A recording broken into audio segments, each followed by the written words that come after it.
Mullets are making a comeback, and so are we.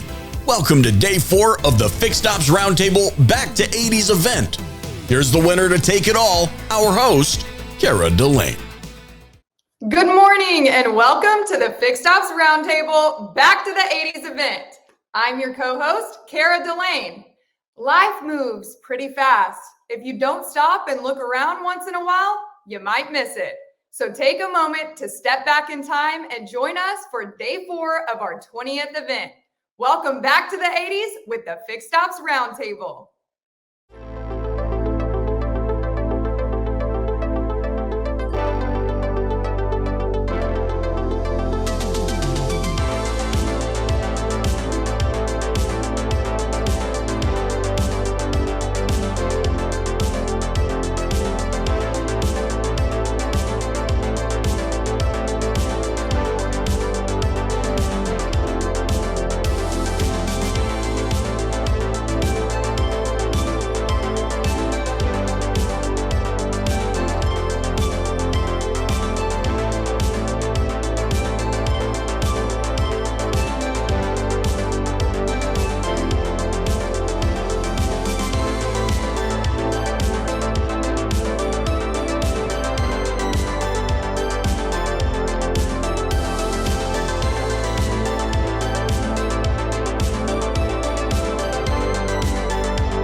This event is thebomb.com. Keep up with the hype by using the chat feature on the right side of your screen. Just make sure to select everyone and not just host and panelist.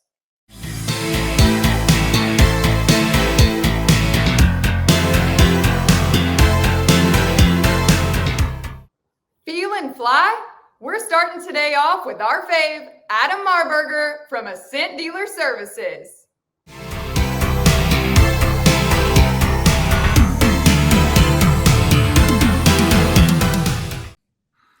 Good morning and welcome back to the 80s at the Fixed Ops Roundtable. We are very honored to have Adam Marburger, CEO of Ascent Dealer Services and best-selling author, with us today to kick off the event. Adam, welcome back to the Fixed Ops Roundtable.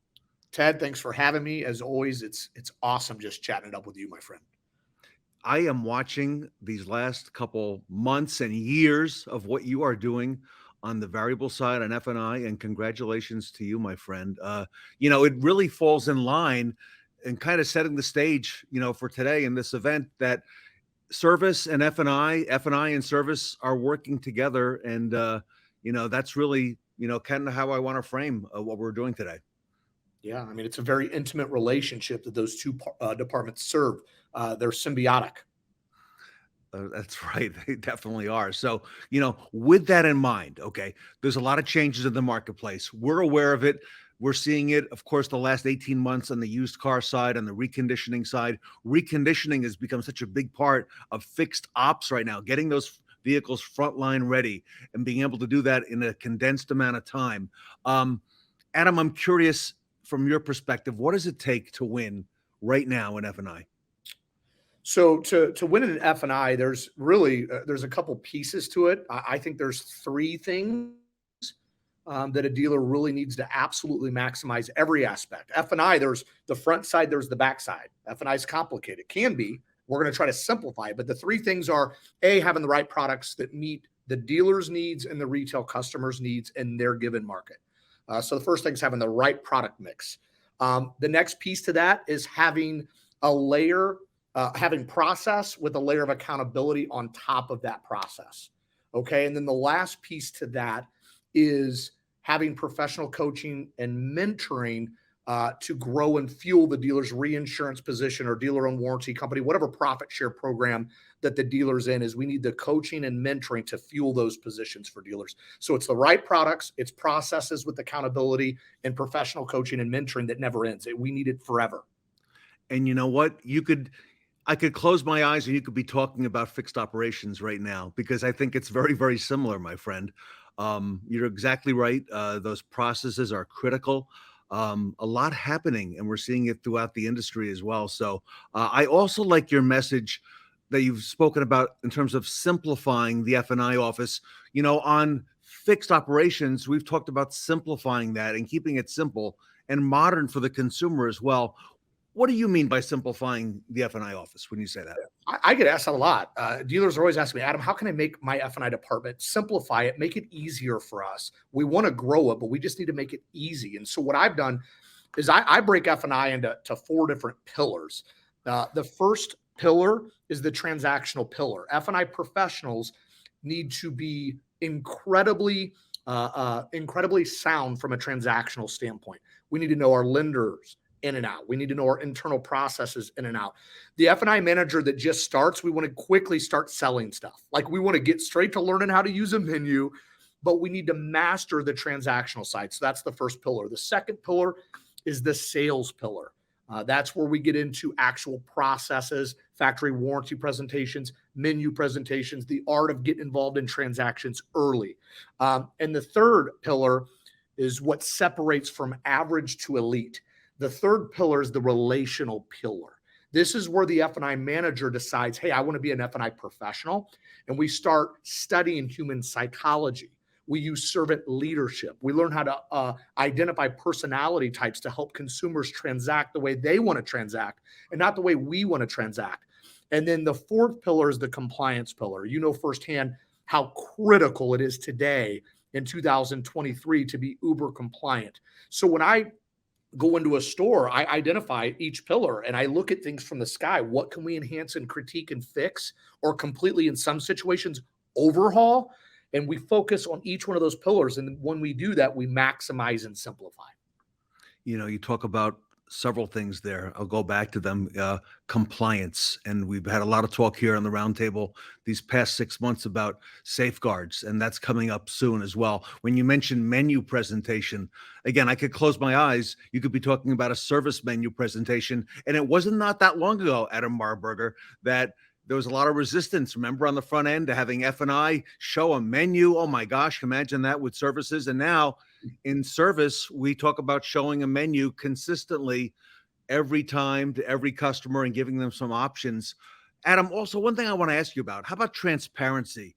Because I think that came to the F&I and variable side a few years ago with some resistance over the years, but now transparency has entered its way into service. And what I mean by that is, we're not hiding the cost of maintenance or of a service, to get my oil change or the tires rotation or something more specific, like a schedule, like a menu service A, or so on and so forth. Talk to me about the importance of being transparent with a consumer. Well, it's critical, and the consumer demands it. We don't have an option. The best practices of the 90s, and I know the theme's the 80s, hence my Motley Crue shirt, best band ever. Sorry. 80s were good, by the way. 80s were good. So I was born in 80, but the best practices of the 80s and 90s, those are felonies. We can't do that anymore. Everything's changed. The consumer demands transparency. Okay. Well, here, let's talk about F&I for a minute. Customers want to buy F&I products.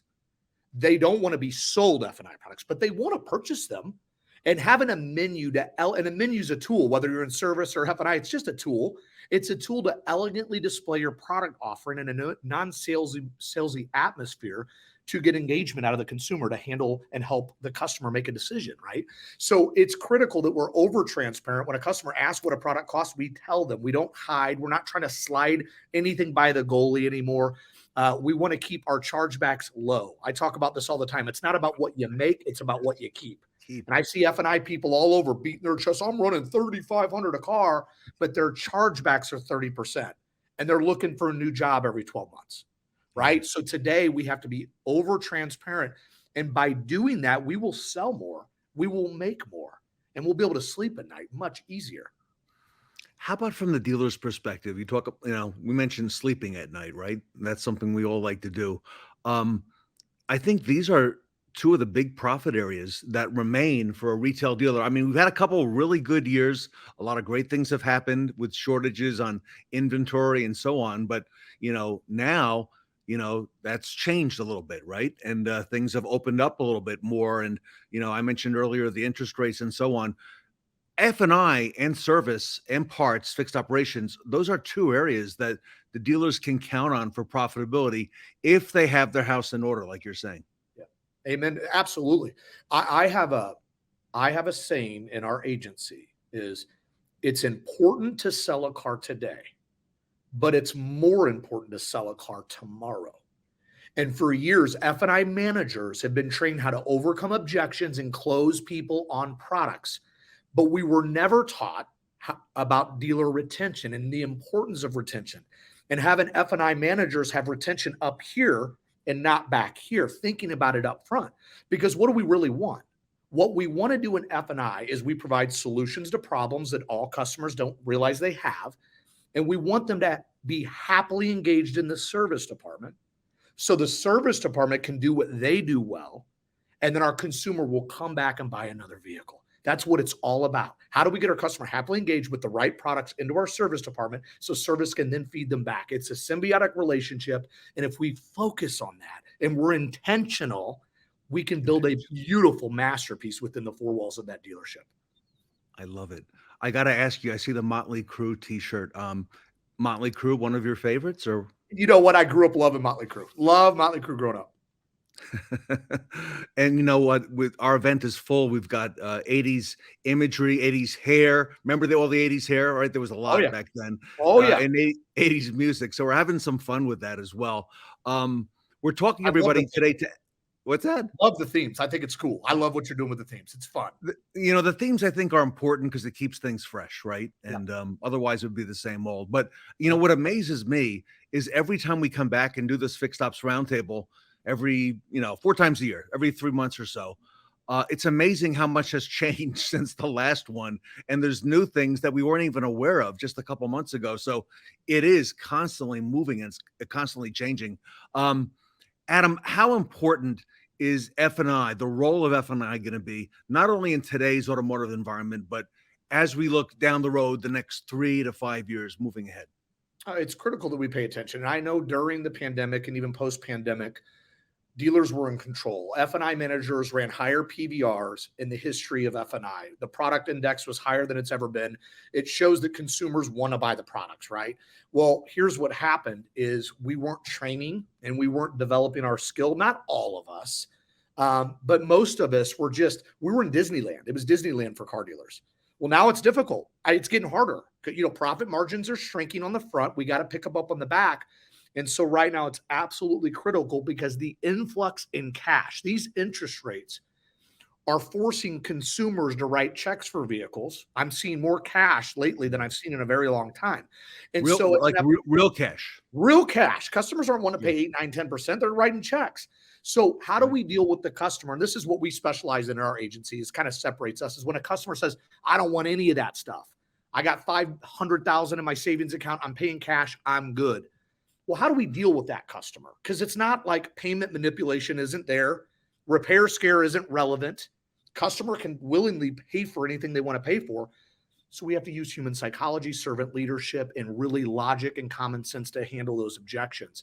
So now more than ever, we need to train. And training is not something that we did. It's something that we must do on a daily, weekly, monthly basis for the end of time. I believe that.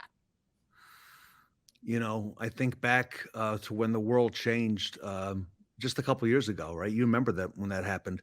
I'm in the training business. I know you've, done a whole lot and continue to do in the training business. And I know our lives changed a whole lot, right? And dealers kind of went away with a lot of that physical training and, hunkered down and we didn't know what was ahead. And nobody could have imagined the ride that we're on. I got to ask you this question, Adam. Are there changes coming in our industry that are not fully understood yet or appreciated by the retail industry? in your perspective. What do you think? I do, yeah. I mean, I just think everything looks so different. I mean, I remember being a young F&I manager in the early 2000s and just looking back, going into 2008, 9, we had cash flow clunkers and we had to change and pivot and adapt and we had to move. And then we go now up into a COVID scenario, which none of us ever would have imagined in a million years. Like I would have never have thought these inventory shortages and these chip shortages. I would have never have thought that inflation would be as real and relevant and the uncertainty in the marketplace as it is right now. So yeah, there's always going to be change. And what I've learned now, and I'll be 43 this year, I don't want to get too comfortable. Okay. I want to stay uncomfortable and I want to always be willing to pivot and shift because we're going to have to again. So to really answer your question, change is inevitable. There's going to be something crazy happening again. And we're going to sit back and go, I never thought that was going to happen. So we just have to be open-minded. We have to be quick to adapt. And, we have to run our businesses the best that we can. And really what we need to do, I think it's a great idea to plan for the future, stack cash away, create different reserves. I learned firsthand. I run an insurance agency. So during COVID, when my dealers were selling 50% of what they were typically selling, what did that mean to my agency? That means 50% less, right? It hurt. I mean, it stung, right? And God is good and things are great now. Things are getting better. But things like that can and will happen again. So you just got to be ready for that stuff and know that change is coming. We can't sit still. Adam Marburger, you're setting the trend, okay, in automotive retail, F&I. You're all over social media. Great success with Ascent Dealer Services. Congratulations to you. We have a lot of folks in the audience who are dealers, general managers. We've got a lot of F&I managers, okay, who come to the Fixed Ops Roundtable. There's a lot of cool stuff here. If our audience wants to reach out to you, Adam, and learn more about you and about what the services you offer, I seen you down at the Pinnacle training at NADA. How do they get a hold of you, Adam? The best way to get a hold of me, Facebook is the platform that I'm the most active. Facebook and LinkedIn, pretty close to equal.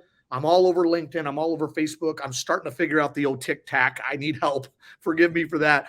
But Instagram, I'm a little weak on. But Facebook, LinkedIn, I'm easy to find. And anybody ever needs any help, I'm here to serve. I'm here to serve. I'm here to help. Adam Marburger, everybody, one of the great names, one of the rising stars in our industry. I can't wait to see how high that star is going to go. Adam, on behalf of the Fixed Ops retail community, thank you for all you do for our industry. Well, I greatly appreciate you. You've been a great mentor, a friend, and I'm super grateful for you, Ted. And Adam, thank you for your charitable donations, over the last couple of years too, to the charities that we do. My pleasure. Very much appreciated. Adam Marburger, everybody, here today, back at the 80s at the Fixed Ops Roundtable. These are the best moments when stress fades away and life can be enjoyed to its fullest. And helping people connect to these moments, that's what you do. Every day. Helping them find the car that's just right for them with an easy flow from website to showroom to financing. Ensuring that their car runs safely by sending reminders to show you're thinking of them and scheduling service that fits their busy lives. You're even helping keep their personal data protected. So times like these are worry-free. And we're here, behind you, every step of the way, through relationships built on years of listening and understanding. We bring the needed strength, knowledge, and experience to give you, our customers and partners, real peace of mind. Through our technology, we unify dealers, manufacturers, and software developers, sharing expertise and boosting collaboration for everyone's benefit. And by envisioning a future of innovative solutions, open platforms, and shared outcomes, we can shape our industry for years to come with the experiences consumers want. We don't take this unique opportunity for granted. The chance to do something truly special, to work at the heart of this industry, connecting it at every level, and taking it to new heights. We make the connections that move you. So together, we can create more moments like these.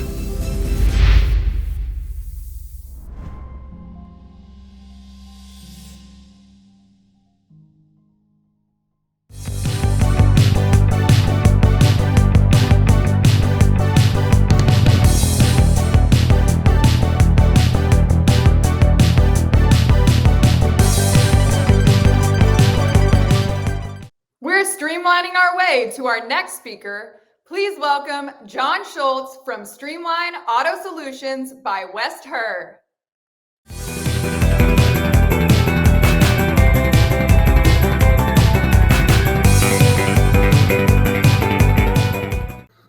Welcome back to the Fixed Ops Roundtable. It is a great honor to welcome John Schulz, the Executive Vice President and founder of Streamline Auto Solutions by West Herr Automotive Group, very well known here at the Fixed Ops Roundtable in Western New York. John, welcome to the Fixed Ops Roundtable. Pleasure to be here. Thanks for including me.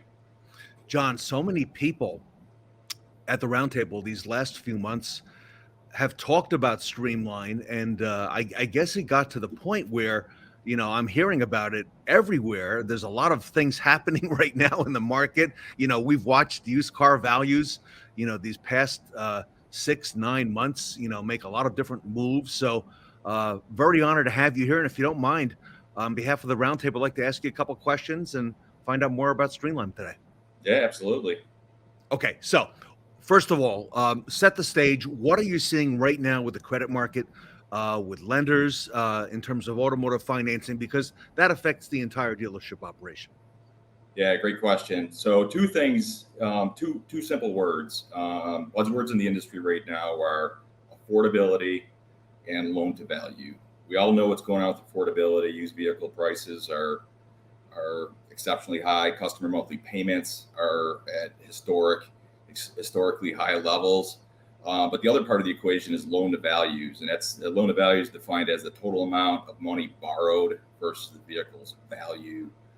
With fluctuations in used car values, it poses a lot of risk to lenders in terms of managing their portfolios. So what we're seeing in dealerships really all over the country is lenders they're tightening up a little bit, not only on credit.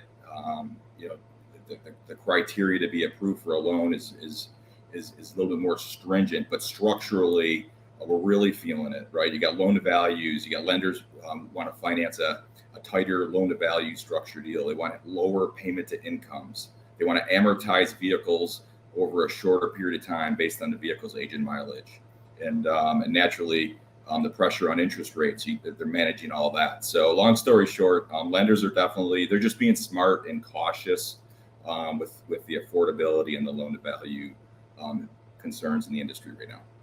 John, it sounds like they want less risk, and I can relate because I remember being in retail, and the big challenge we always had is when we landed a customer on a used car that they really loved, that may not be the car that they can afford when we ended up getting inside the dealership. Would that be somewhat true here in this case? That's exactly the case, and to be honest with you, that's exactly why Streamline exists today. Streamline exists because of what you're talking about, Ted, is what we call the great train wreck. And basically the great train wreck is customers. It could be a good credit customer or it could be a not so good credit customer. But basically those customers are coming into showrooms all over the country and they're being sold vehicles that are dead on arrival. They just simply don't qualify for them from a lending underwriting perspective. Or if the customer has good credit, maybe they qualify for the vehicle, but they've landed themselves on a vehicle that's far more than they wanted to pay for in the first place. And that's exactly why we founded Streamline. I lived in the Buffalo market for about 8 or 9 years, and I respect very much that West Herr name. If you don't mind, I know Streamline was founded by West Herr Automotive Group. You are the founder, but give us a little of the backdrop on West Herr. How many locations? There were a lot when I worked there. I know there's a lot more now. About how many used vehicles in stock, and in terms of the radius, I know you got some very unique things in that market. Yeah, it's great. It's little history on West Herr. So we've got 39 dealerships. Our footprint is primarily Buffalo, Rochester, and Syracuse. We're a little unique in that our footprint's all kind of within a 150 mile radius. We sell over 60,000 vehicles per year. Somewhere 60,000. Correct. Over 60,000 vehicles per year. Currently, we're carrying about 32 or 3,300 pre-owned vehicles in stock. And quite truthfully, if we can get our hands on more, we especially in the spring market, we would certainly have a lot more than that. Okay.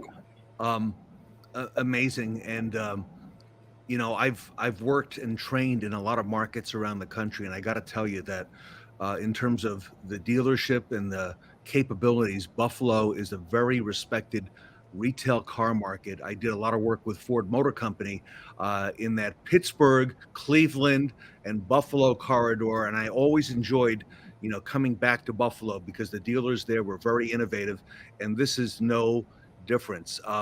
So, John, why is Streamline important to dealers that sell used vehicles? Well, I think everyone knows that used vehicles is the lifeblood to every dealership, right? We don't really need to get into that, but Streamline, as it relates to used vehicles happen to be the solution for customers that have a budget constraint, okay, or a credit concern, okay. Usually customers that have one of those two concerns, whether it's a credit or a budget, it usually has to pivot to a used vehicle because it's less expensive than a new vehicle, okay. So when you look at it, 90% of consumers have some type of budget constraint, okay. Whether it's their own budget constraint or a budget constraint set by the lender, right? But 90% of them. From a credit perspective, 40% of U.S. consumers have non-prime credit, okay? So when you consider customers that have non-prime credit, when you consider customers that have budget constraints, there needs to be a solution that can quickly and efficiently align those customers to vehicles, one, they can afford, and two, they can actually get qualified for in a win-win-win way. All right, so you've been using the Streamline process there at Herr. I imagine you're using that scale to your benefit in terms of the scenario we mentioned earlier, the customer being landed on the opportunity now to find the right vehicle with all those vehicles you've got in stock at those 39 locations. I imagine Streamline would be very beneficial in making sure they're on the right vehicle and then taking it the rest of the way. That's exactly correct. And even if for a seasoned veteran in the business that knows how to structure deals and does a really good job at putting together deals for customers, Streamline does the math really quickly and efficiently. And when you have multiple rooftops and you have hundreds or if not thousands of inventory, how can one possibly do all those calculations and quickly align vehicles based on their budget and what they qualify for? Right? That's what Streamline does. And if I'm a consumer and I'm on the wrong car, but if I do manage to get approved, all right, I would imagine if I'm on the wrong car, then it's difficult for the F&I department to have any ability to add any product, if it's tough getting in the vehicle in the first place.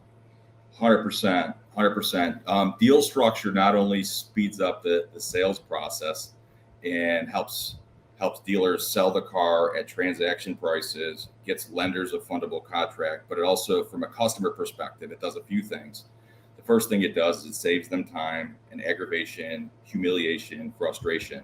But usually, if you structure a loan the right way, okay, where all parties win, what'll happen is the customer will actually be placed in a bucket. A lending bucket would get them better financing terms. Better financing terms mean more products, more sales, more benefits to all parties involved. Okay. So you've taken the product, you developed it there at Herr. I'm just envisioning all this, John. You've had a success. It continues to become successful and grow. And now you've taken it out to other dealers, other markets who want to get involved with Streamline. Am I correct with that? Yeah, Streamline's in hundreds of dealerships all across the United States.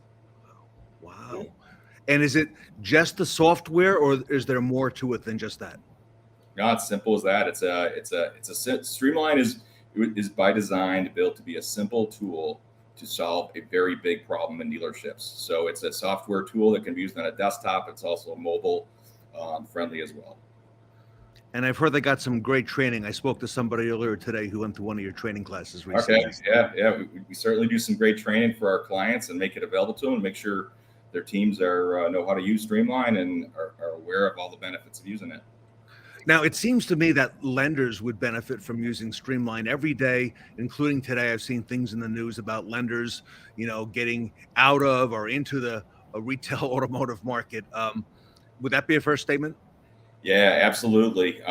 Lenders are part of the whole train wreck as well. So when dealers don't do a good job of landing the customer on the car, lenders have customers they want to extend credit to, but they're unable to do so because the structure or the vehicle sold doesn't, one, fit for the customer's budget. In other words, the customer wouldn't be willing to accept the payment, or two, it doesn't work for lending financing.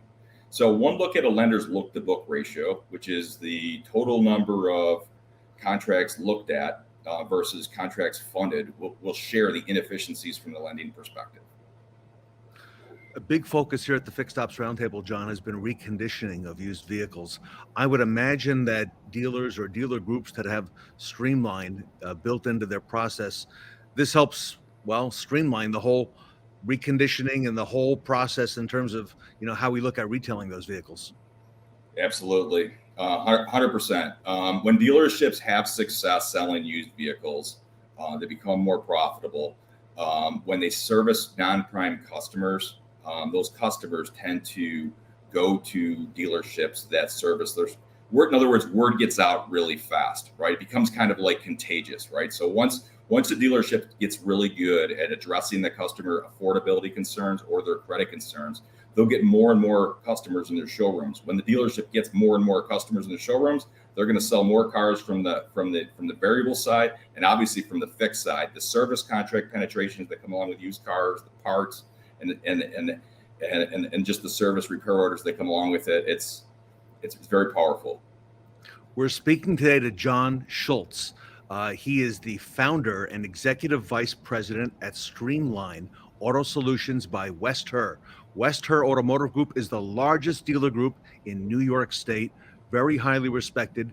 And here at the Roundtable, a big discussion over the past 3 years has been the sales, F&I, and fixed departments all working together. So this is a very unique opportunity with a lot of the changes that are happening in our market. Federal Reserve raising interest rates, as we've seen over the past year, and you've seen the fluctuating used car values. John's got a solution at Herr that they have implemented and now have in hundreds of dealers around the country to help streamline the retailing of those used vehicles. John, what success or what feedback have you received from both lenders and dealers using Streamline? Yeah, so from a dealer's perspective, it's pretty simple. We've got dealers that are saying they've increased conversion ratios, right? They're having more success with the non-prime consumer. Naturally, they're having greater profitability because they're not going to have to cut deals as often. Right. Reduce transaction times, price integrity, improve customer satisfaction, just to name a few. From the lending side of things, Streamline leverages the lenders' programs, right? So as a result, we get the lenders are seeing increased contract volumes, improved look to books ratios, and improved efficiencies.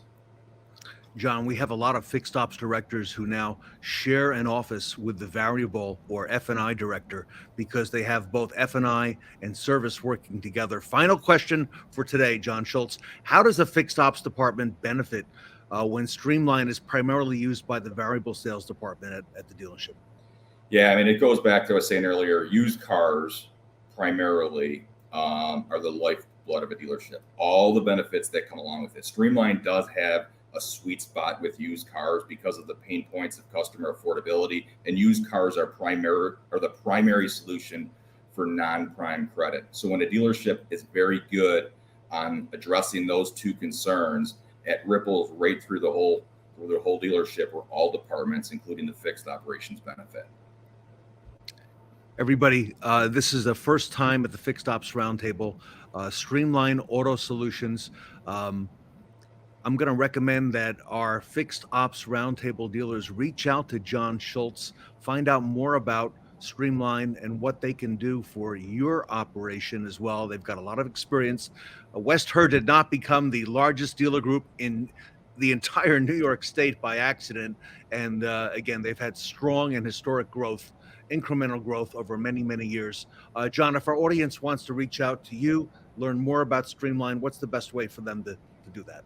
Yeah, so right on the ticker, going on the screen here, you see my email address. It's an easy way to reach out to me. But my cell phone number, feel free to call and text it. You can see it there. It's 716-445-5496.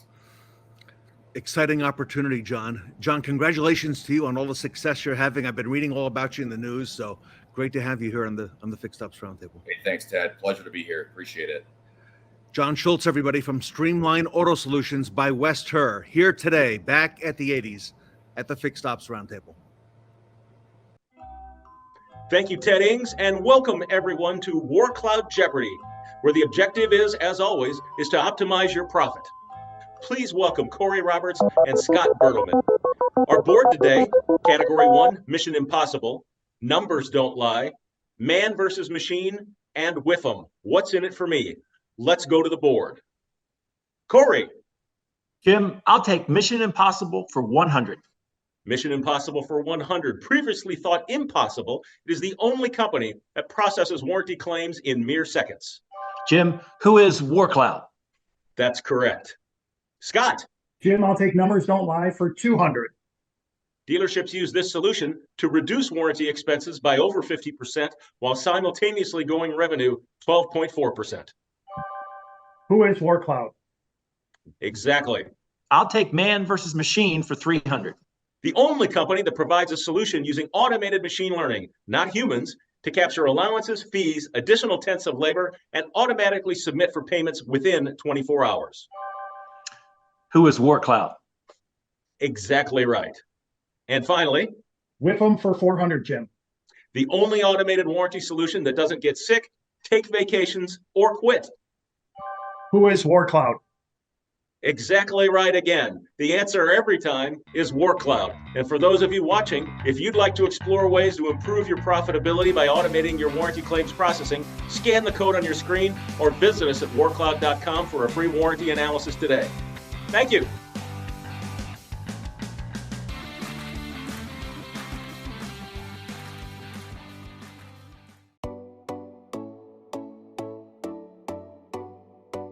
The customers today, their expectations, I think, are centered around all the technology. Everything is at your fingertips.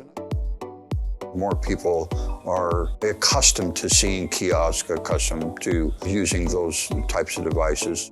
I think customers expect that now in the service lane.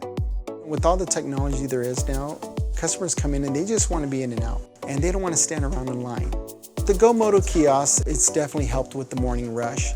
It's helped us eliminate the line that we used to have. The customer now comes in and they're welcomed by one of our greeters. The greeter now goes to the kiosk with the customer, they check in, and then they're on their way. Before GoMoto, the backups in the service lane were due to not being able to get to the customer in a timely manner. There's times where menus are passed over, where the advisor forgets to tell them, hey, it needs its major service. And now with the GoMoto, customers are presented with a maintenance package every time. The time freed up from not having the customer sitting in front of them every single time they come in, it helps them be more efficient. It helps them focus more on the customer's concern and the maintenance and service of the vehicle. Before GoMoto, we would average approximately $130,000 in service gross. The kiosk and the service drive doubled the gross profit in the dealership. It's amazing, 100%. Using the GoMoto kiosk makes the dealership more profitable.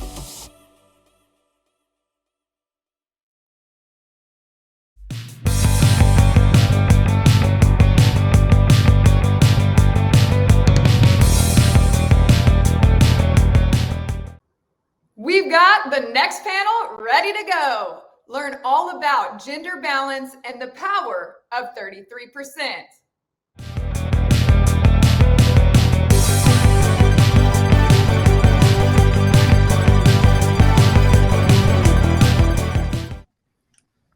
Welcome back to the 80s at the Fixed Ops Roundtable. It is now time for a special panel.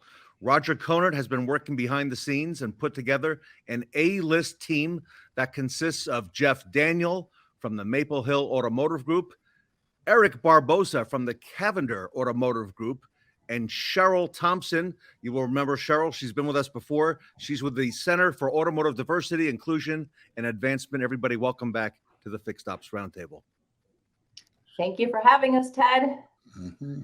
Great to have you. Roger, I know you've got some slides to kind of get things started, so I'll let you open the conversation with that. Okay, thanks, Ted. Appreciate you doing this, and thanks for everybody there. I'm going to go through some slides. The people on the panel are going to be pretty familiar with the information, but it may be new to some people listening, and so we're going to start with this. For the last 2.5 decades, I've kind of had a mission or a purpose to try to bring more women into retail automotive, and also to really do a better job with women customers. And we've been kind of trudging along. The industry is finally aware that they need to do this. But as you see in the first slide, we're not really getting it done still at the customer level. That slide on the left tells the percentages of women that are in those positions, which are primary positions. And those numbers are pretty well hadn't changed for quite a while. There's a lot of talk about diversity, inclusion, but we like to think where the rubber meets the road is in front of the customer, and that's going to happen at the dealership. And if you look at the right side, those slides there kind of shows you the top one's what people normally see. The middle one is what I call the token woman frontliner. And the third slide is where we'd like to be, half and half. So move on to the second slide there, Ted and Will. Now, the industry has done a really good job of addressing this problem, which they weren't doing several years ago. And they know they have a problem with this. They're talking about it. Where the activity, the actual action steps have taken place is with forming women's groups. And you can see some of the top consolidators in the country have formed women's groups. That's a really good start, and it needs to be done. But I'm kind of hard on this fact that until we get more women in primary positions at the customer-facing level, the customer won't know that dealerships are anything but, well, man caves, to tell you the truth. So that's where we're going. Next slide. And before, we really didn't have any proof in the past about what having a better gender balance would contribute to the bottom line of the dealership. Everything was anecdotal. It was kind of like, it's a nice thing to do. It's the right thing to do. Others are doing it.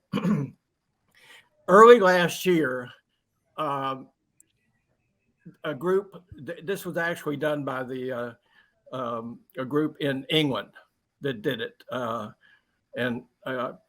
Actually, OEM did this, and they absolutely surveyed about 40,000. They sent out 40,000 requests. They got 20,000 surveys back. And here's what the evidence showed about a more diverse front line. It showed, number one, that the public, the customers realize this. They notice that the industry is mostly male. Number two, that they'd rather see more mix insofar as a gender balance. But the third one is the real kicker.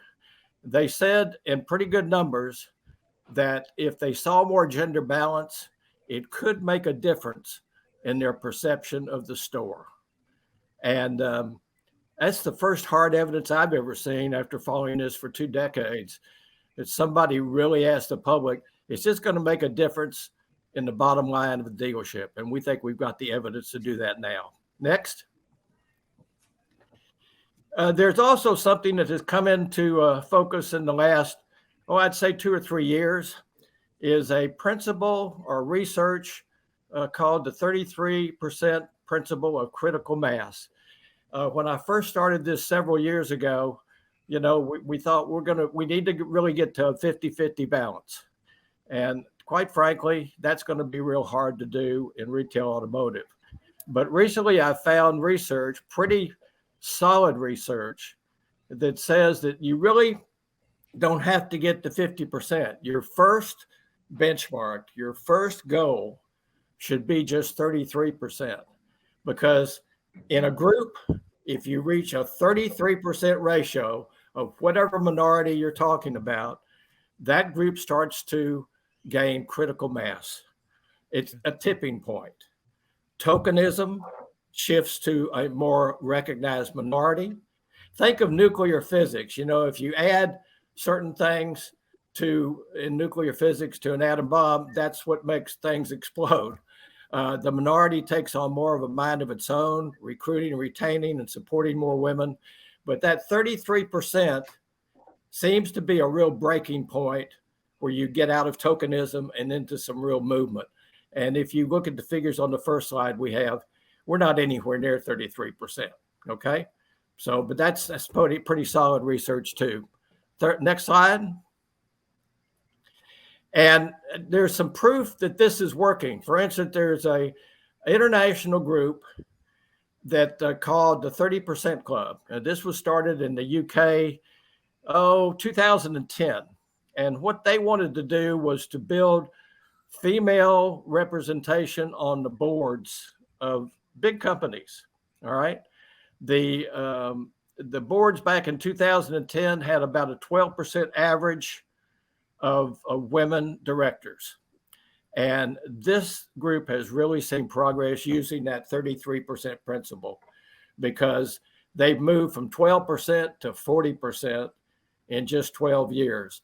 You can see at the bottom of the slide how they've increased from the 2010 to 2022, where they're 40%.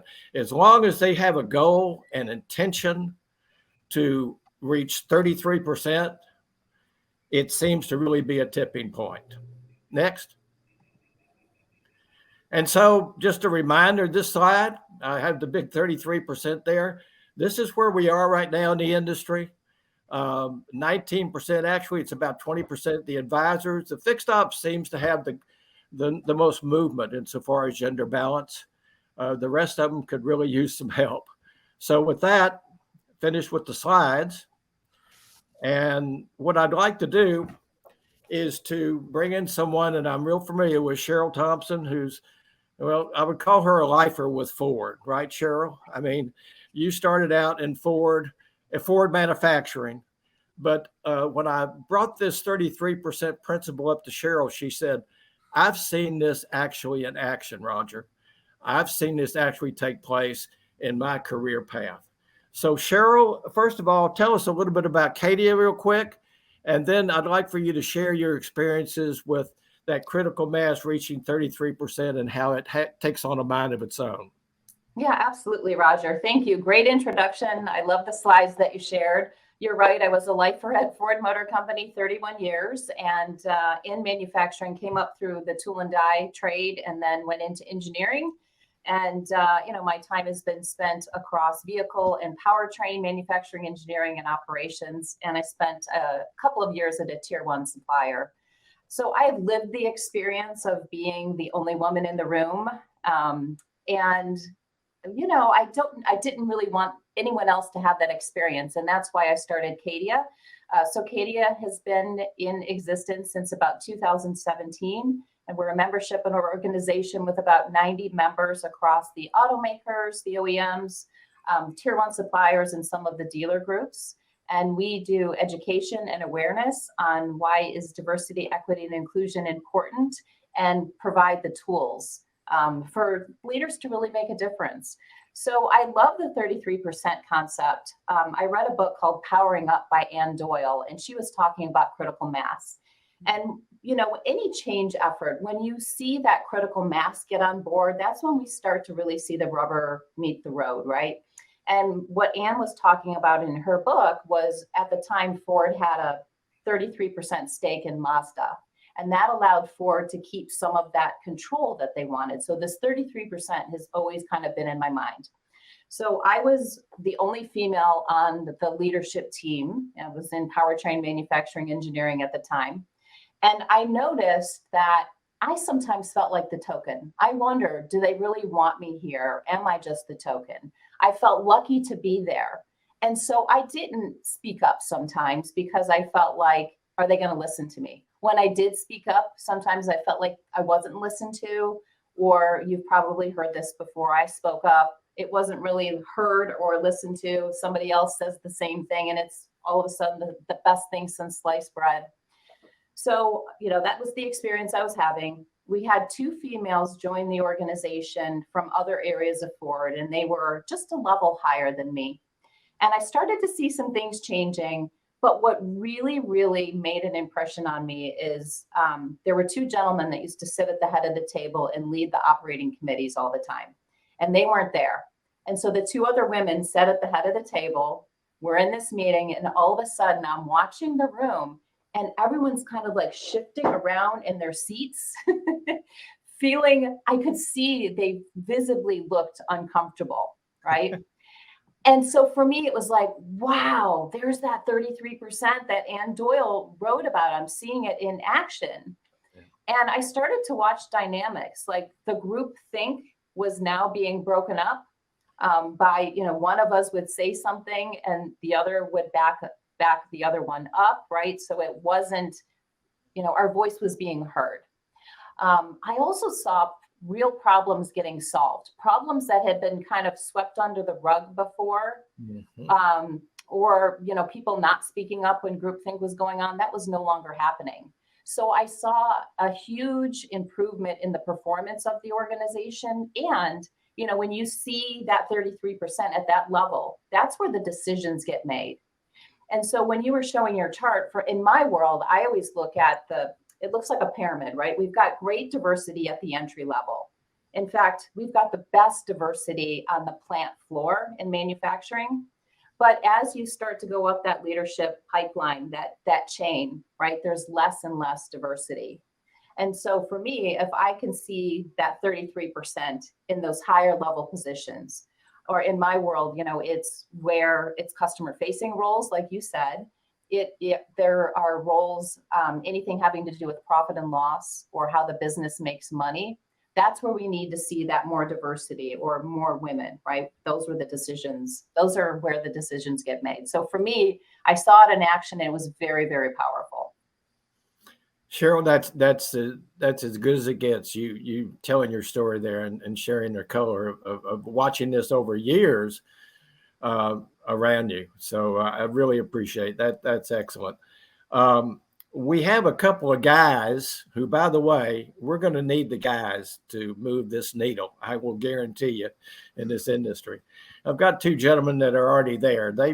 They passed a 33% a long time ago. I just can't wait to kind of hear their story. Not so much about the 33%, but about why, first of all, they wanted to do this, why they saw a need to do this to increase that gender balance. And then a little bit sharing about where they are today with it. And also, how does it contribute to the bottom line? Because let's face it, in retail automotive, if we don't appeal to the decision makers' bottom line in reasons for doing something, for a change in culture, that bottom line has got to be included in that presentation. They've got to see that this can influence the bottom line, because it's a bottom line industry. So let me first of all call in Jeff Daniel. Jeff was really the first recognized person that I gave what I was trying to develop called Women in the Service Lane Award. And all you had to do to qualify for that was to have 30%. Okay. And Jeff far exceeded that. So Jeff, let me let you explain a little bit about your journey. Okay. Well, I grew up and appreciate being here supporting my adventure in this industry, which started with having a lot of stepsisters. So I was the minority growing up, where I was outnumbered 6-1, and I realized, they knew how to do stuff. There were some pretty smart cookies that were my stepsisters. And as I got into this industry, male dominated, 20 plus years ago, I brought one of the first female salespeople on board in the industry I was in. 6 months later, she's in the top 3 in the state of Michigan. Why? Because she listened. And my customers didn't really care as long as A, they were presented a product, B, they were listened to, they were asked for the sale, they signed on the bottom line, and they left. So light bulbs go off. Well, you talk about the bottom line. She wasn't giving the store away. She wasn't getting beat up. My uncle down the road is going to get me a better deal. They just nodded their head and agreed and signed on the bottom line. Mm-hmm. So you start looking at that. I started here 7 years ago, male-dominated service drive. However, my customer base is 65 to 75% female every day. What are they looking for? They're looking for compassion. They're not looking for diagnosis on the drive, which the advisors that were here were outstanding at that. They were ex-technicians. They were talking over everybody's head and, oh, it needs this axle. But they don't care. They really don't. They want compassion. They want understanding. They want empathy. They want to know how much it's going to cost and when they can get their car back. If you can juggle those 5 items, you're going to be successful. And the males, our pride is always, I'm going to tell you what's wrong with the car, and then my technician's going to tell you what's wrong with the car, but he's going to get paid, and I've already diagnosed it for you. So you change that principle and let everybody do their job, and you focus on the tools. The advisors need our engagement. They need electronic devices. They need video. They need training. They need to go away to school the same way we were sent to school. You don't just sit them in a chair and say, good luck, because they'll die. They're very successful if you realize they need the same thing that male needed that went from being a technician to advisor, except they don't need to know anything about cars. They just need to know about people. It's a Jeff, people business. let me ask you something. Yeah. What obstacles, and thank you for that great story. What obstacles did you run into in integrating this desire of yours to change the composition of your team? You've got to be open with what you're looking for to hire. Some of the first people I found were in the restaurant industry.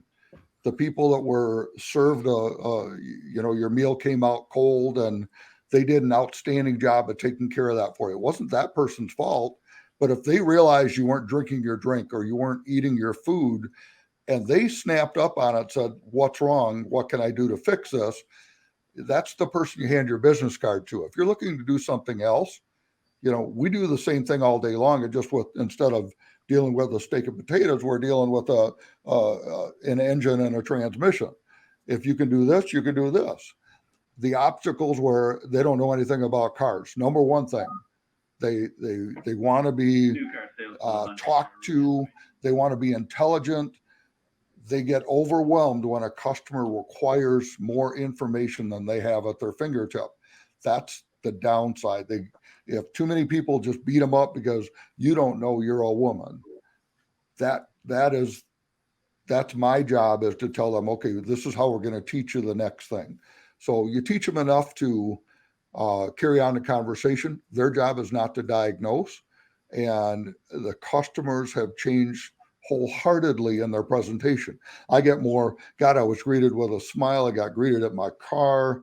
I don't get he tried to tell me I needed an XYZ 101 under the hood, and I just had that replaced. So you throw the old book out, you write a new book. Let me do this, and thank you, Jeff, for that. One of the things that, and I've done a lot of research on this, one of the things that you hear is, I can't find the women. I just can't find them. They're just not out there. They're not applying in this type thing. And some of the other more, what you call maybe disguised negatives, is I believe there's a perception in our industry that women might, have to be with family more.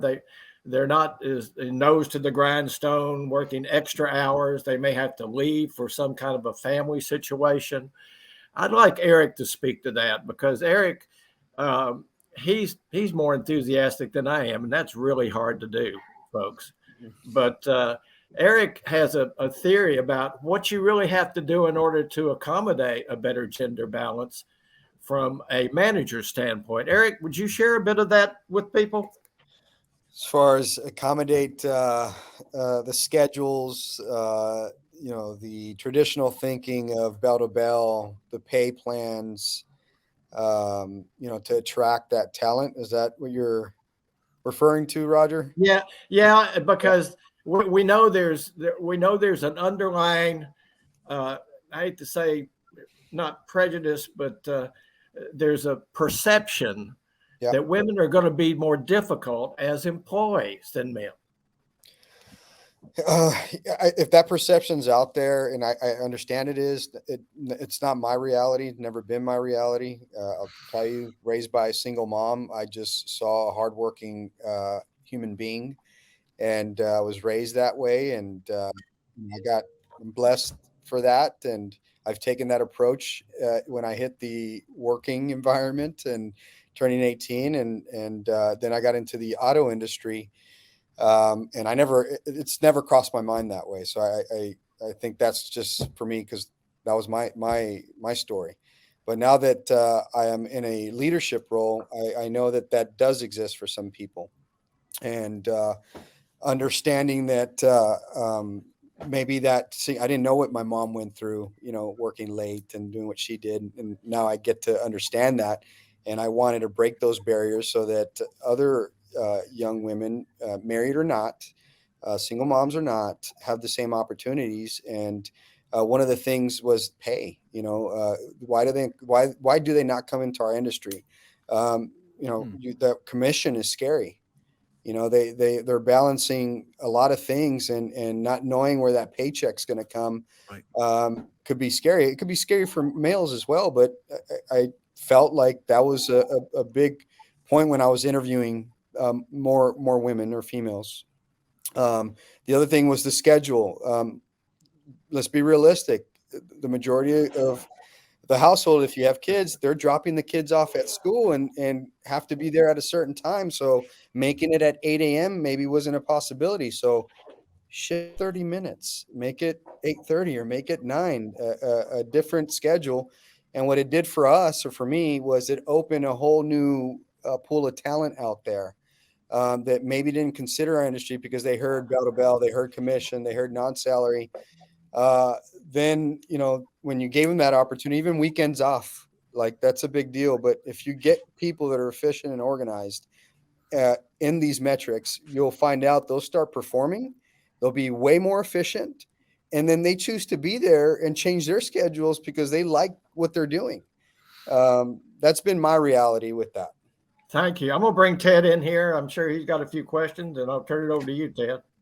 Eric, I want to do a follow-up with you on the points you just made. Roger posed the question, what inspired you to deliberately recruit more women?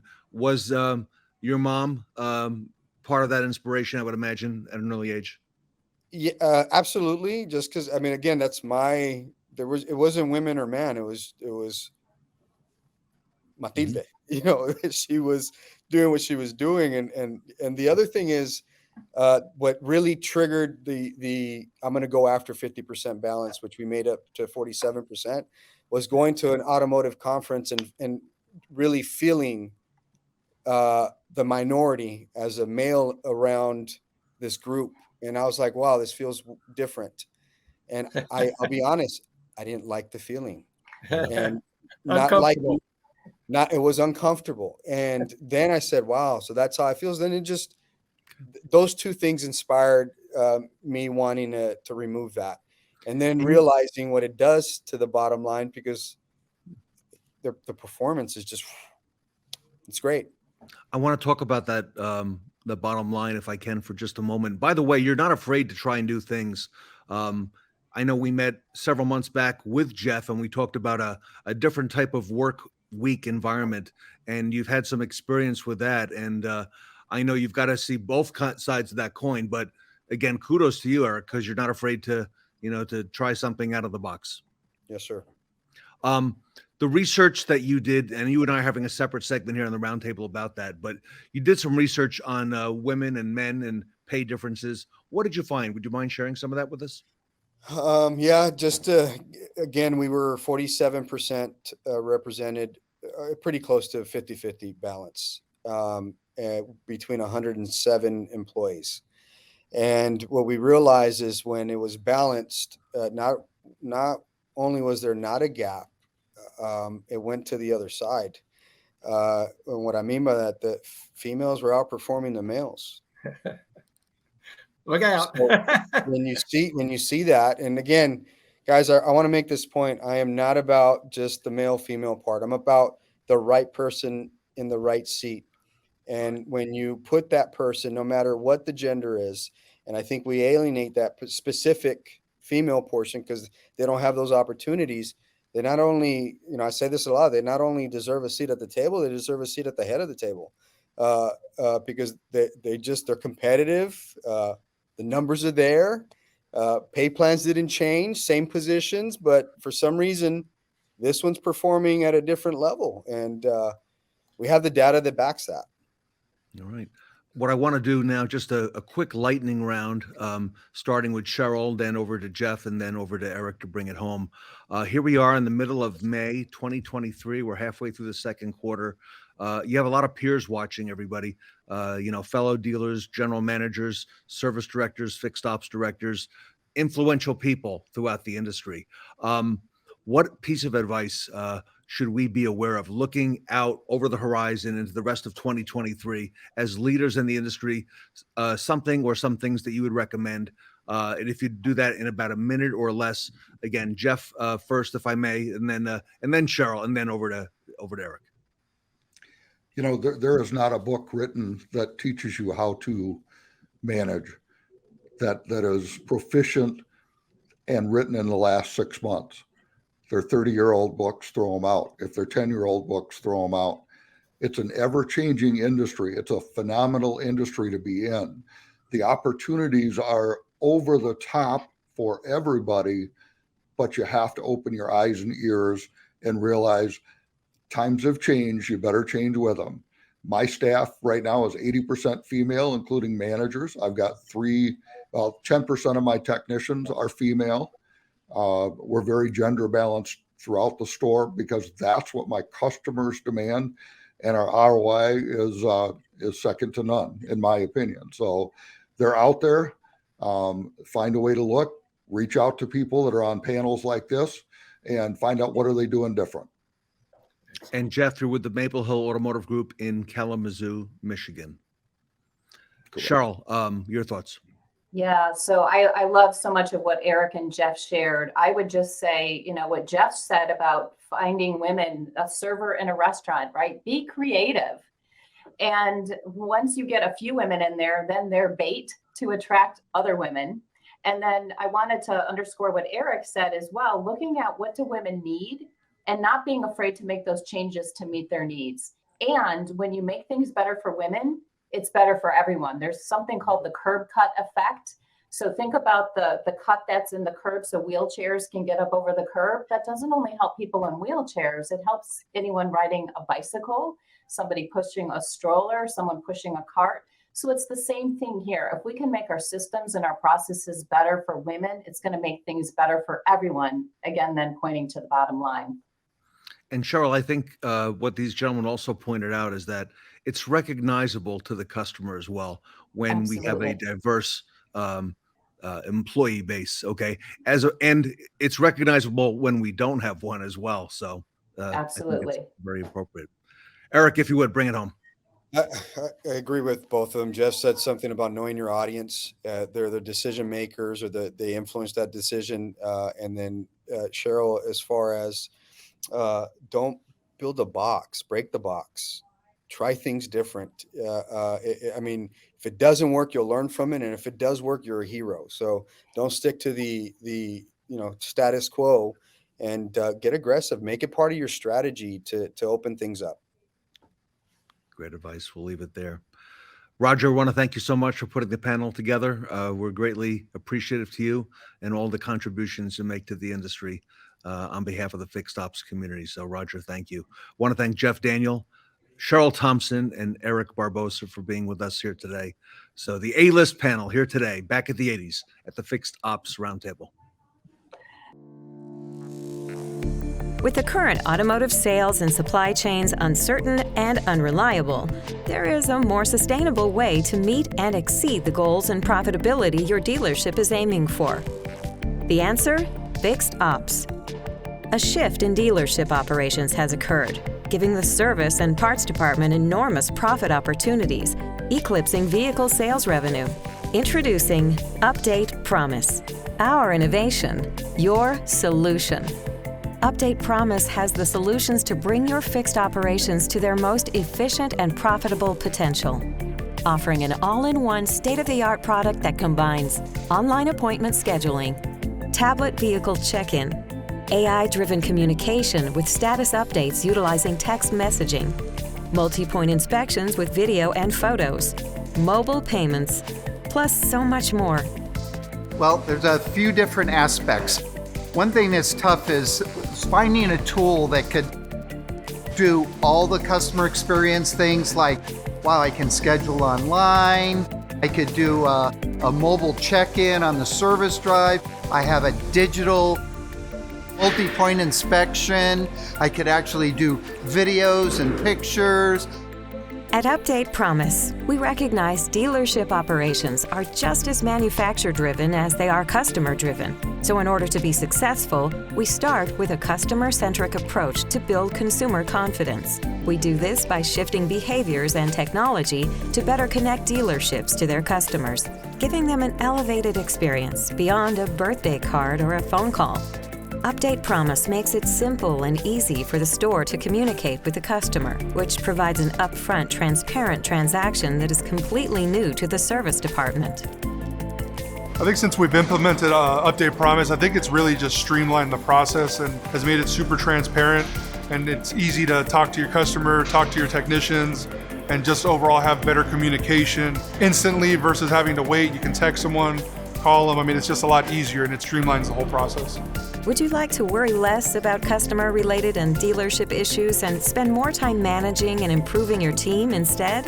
Is your department experiencing wasted time on admin work or technical issues rather than work you really need to get done? With the Update Promise solutions, we help make it happen. We all look at these projects together and we want to make sure that we are all on the same page, because if we don't believe in it, our employees won't believe in it. So we want to get everybody on the same platform so we can be the most efficient as possible. In an ideal world, this sounds perfect, but you probably want to know what results you can expect. With Update Promise, your goals can be attainable. Dealers who have implemented Update Promise have seen some tremendous early results, like in the first 5 months of the dealership adopting Update Promise, they saw appointment no-shows decrease from 21% to 9%, multi-point inspections sent to customers from about 2% to 100%. Total upsell dollars increased from 22% to 53%. Plus, in the first 5 months after initial training, the dealership employee utilization and adoption rates increased over 50%. It's affected it a great deal. It could be a hidden net profit to you, because the way I look at it, you can never really measure employee satisfaction. And when I have happy employees, I'll always have happy customers.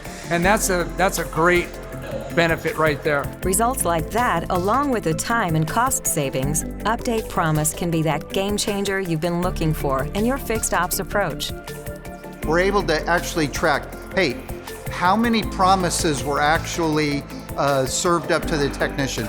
A promise is a multi-point inspection. And then we're able to track how many did they actually close? And then how many of those actually had media? How much of that media actually made it to the customer? How much of that media was actually opened and received by the customer? Well, that is powerful. Visit updatepromise.com or speak to one of our consumer experience experts and find out how easy it is to start your service center on the path of maximum profitability. Update Promise. Save time, save money, improve bottom line.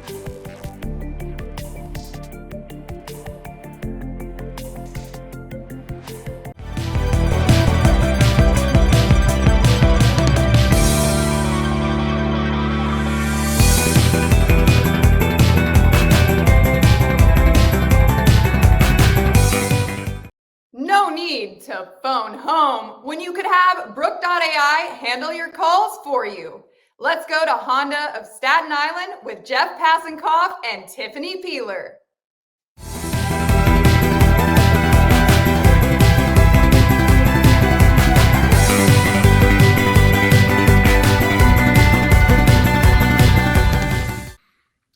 Welcome back to the 80s at the Fixed Ops Roundtable. Tiffany Peeler is with us from Brooke.ai, and we also want to welcome back a great friend from the retail community.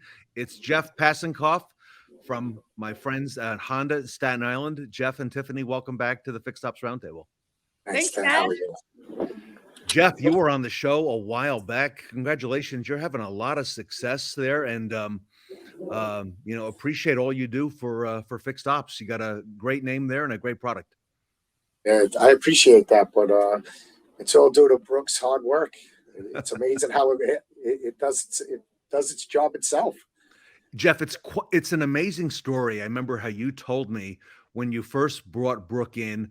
A lot of things happened, during that time about a year and a half ago, that affected the staffing at your dealership. And you brought Brooke.ai in at a time when you were low staffed due to some things that were really beyond your control. I remember you telling us the story. It was fascinating. I had a lot of people talk to us about that.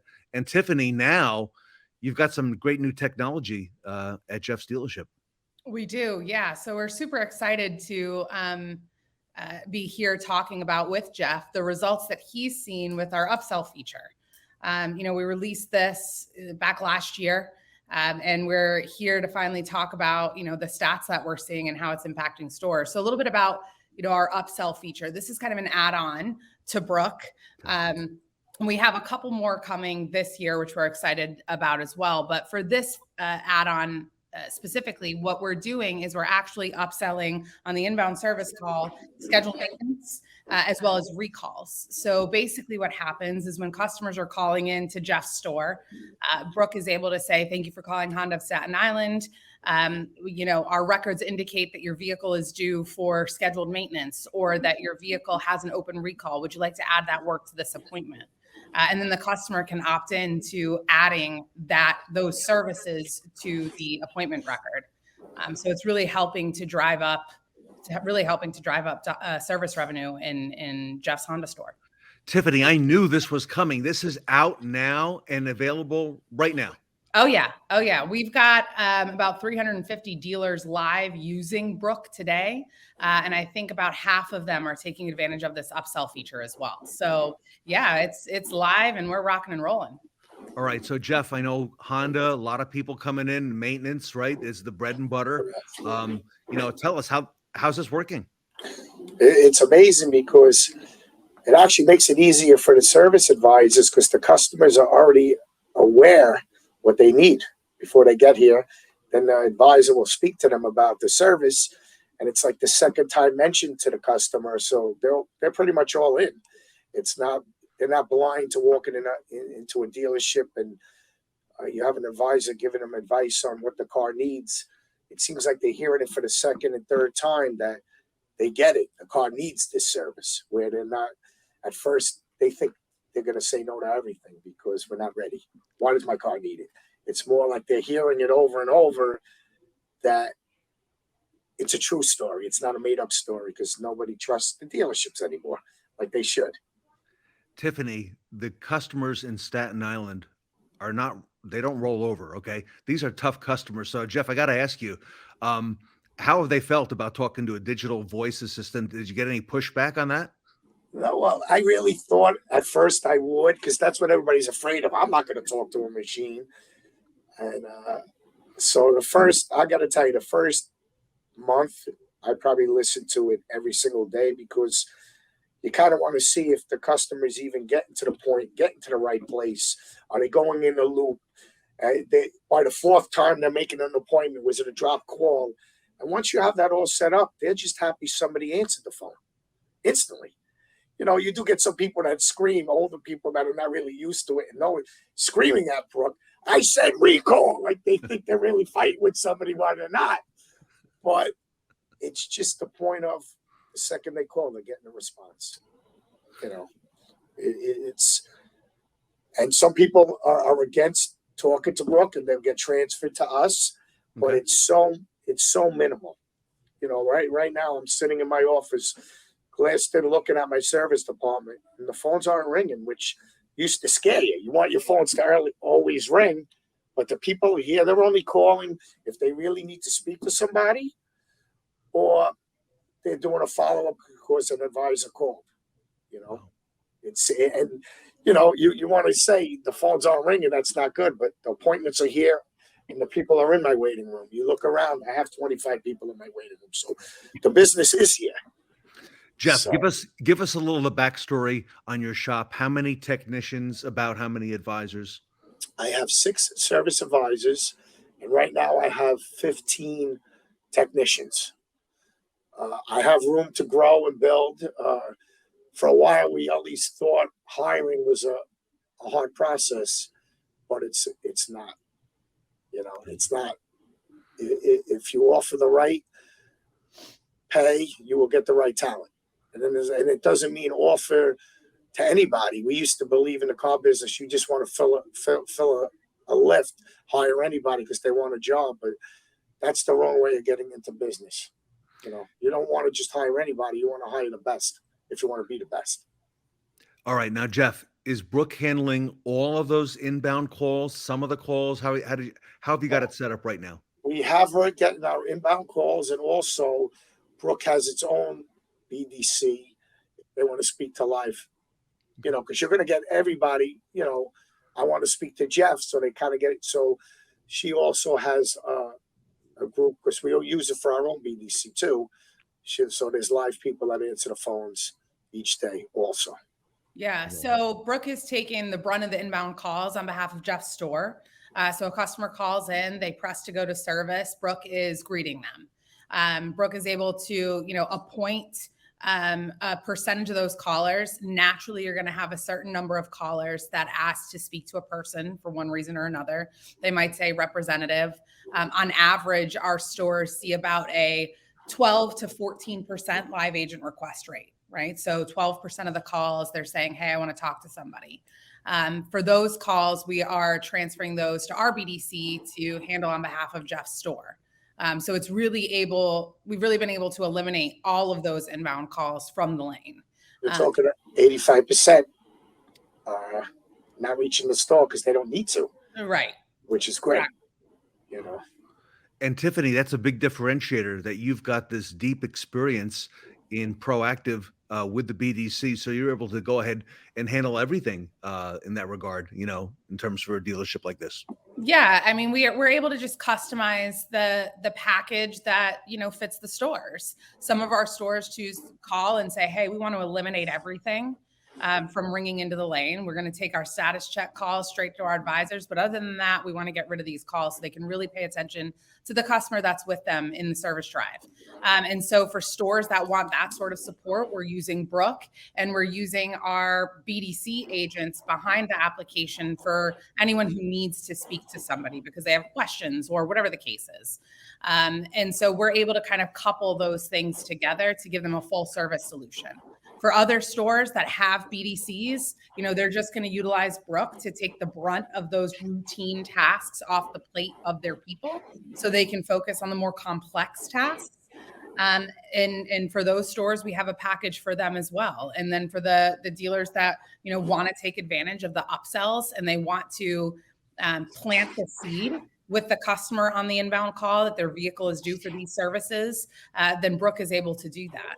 And then, with our upsells, we're seeing pretty impressive conversion rates on those presentations, right? I think for Jeff's store alone, on our scheduled maintenance, we've got just under a 40% conversion rate. So the customers that are presented where Brooke says, our records indicate that your vehicle is due for mileage-based maintenance. Would you like to add that? 40% of the time, the customer is saying, yeah, go ahead.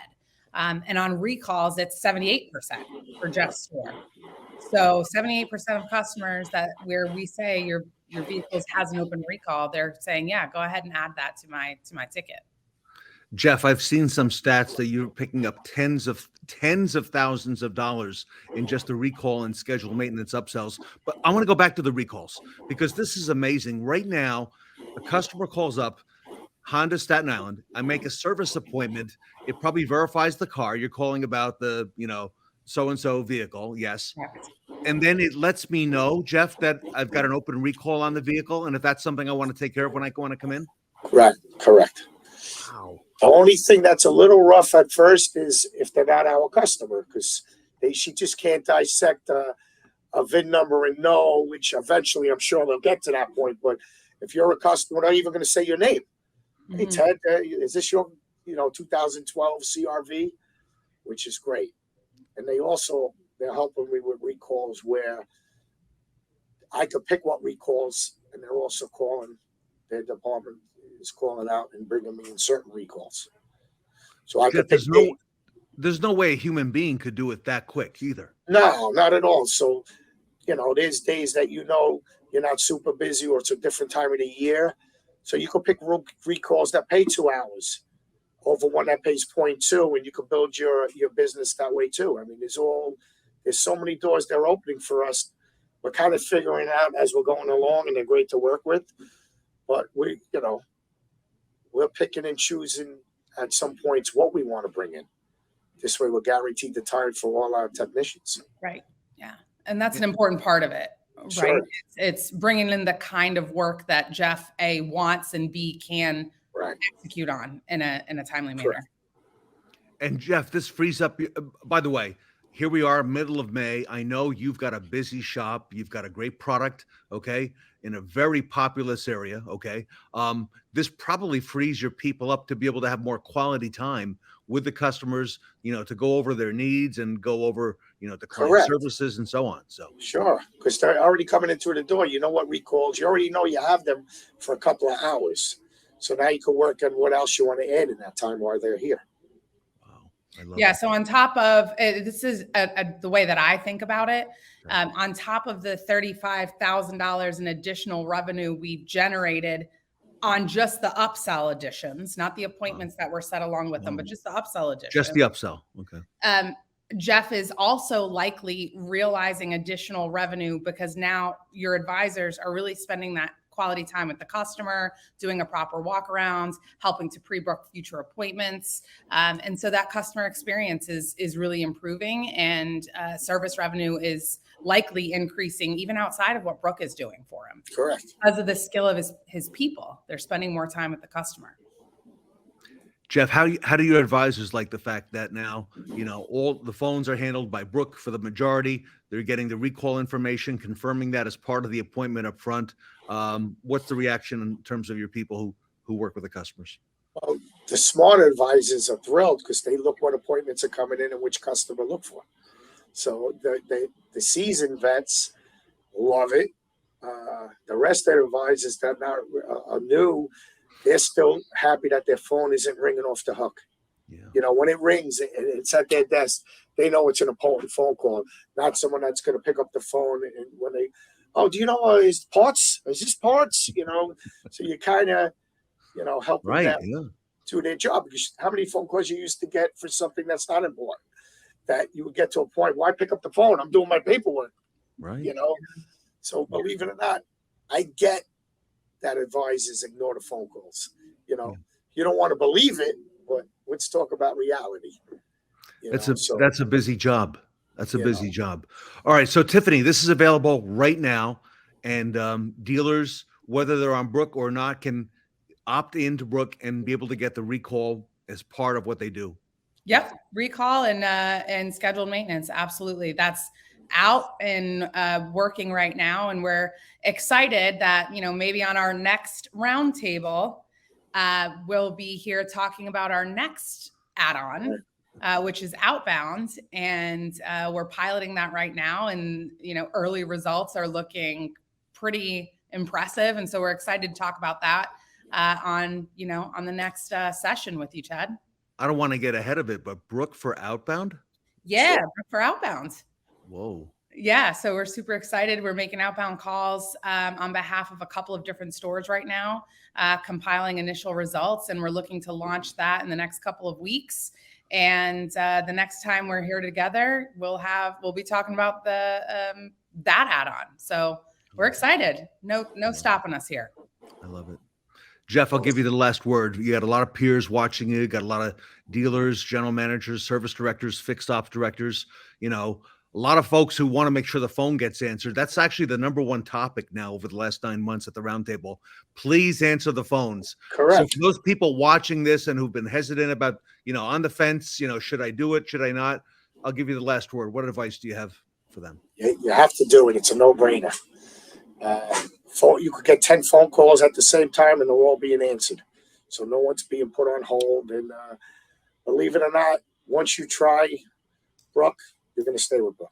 It's you just have to be willing to change. And in this business, if you don't change, you're dead. So it's definitely worth the try. All right. Well worth it. We'll leave it there. Jeff Passenkoff, Honda of Staten Island, thank you so much. Tiffany Peeler at Brooke. What's the best way to reach out to Brooke to take the next step, Tiffany?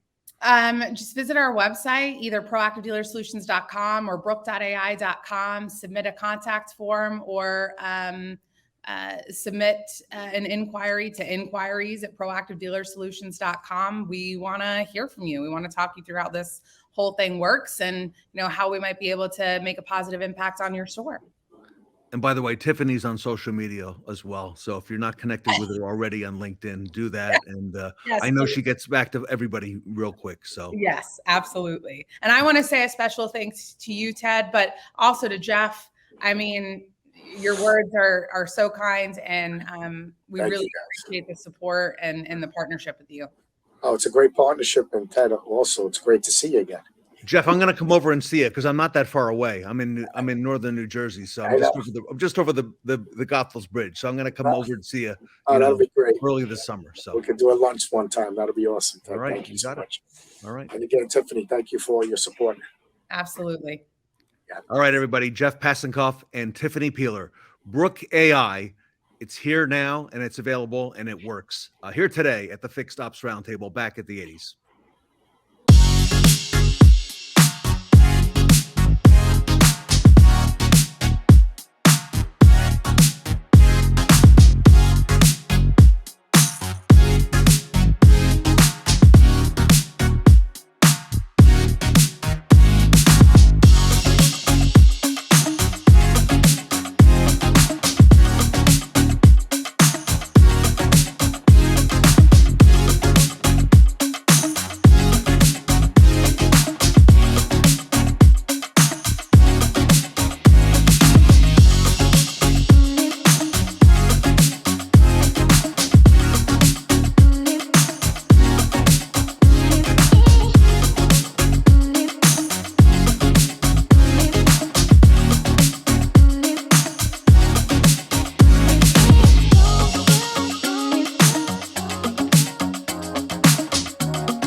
Teddings and I have a special announcement.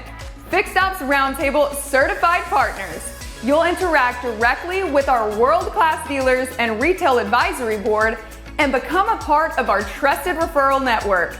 Join the brand that's leading the way in automotive retail fixed operations. For more information on this limited time opportunity, visit FixedOpsRoundtableCertified.com.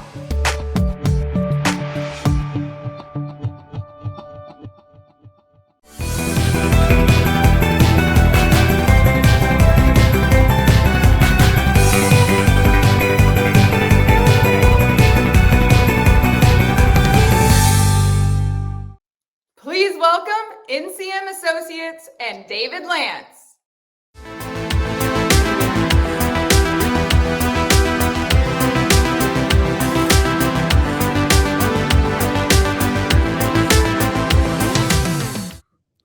Welcome back to the 80s at the Fixed Ops Roundtable. We have with us now a great friend of the Fixed Ops community.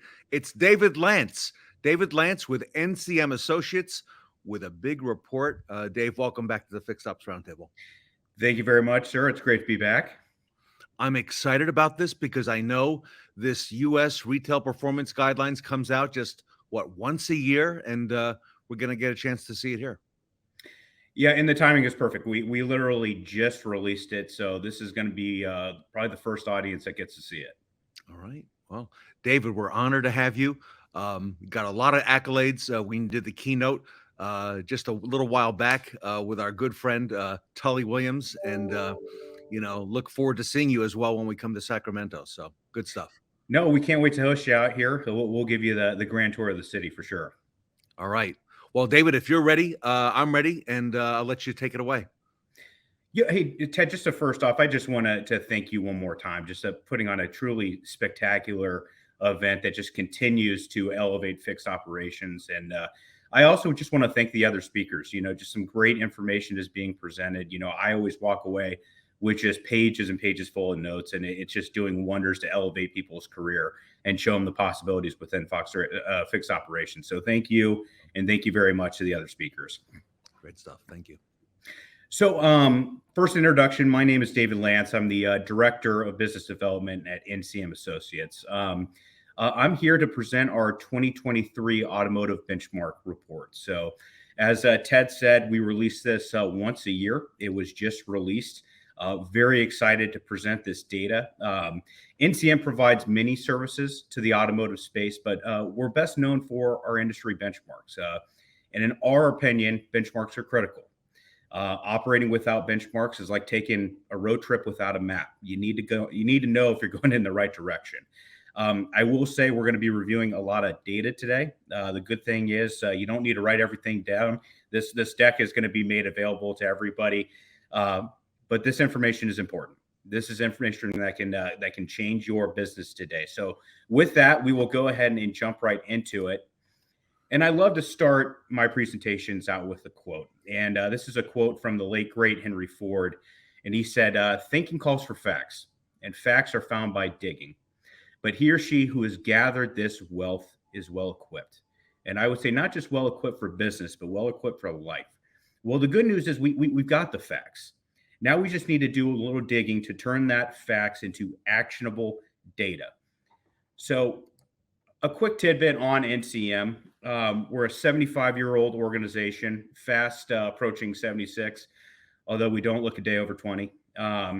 We got a team of 30 plus industry experts that makes up our moderators and our consultants. Each one of those moderators has 10 plus years of automotive general management experience, a fantastic team.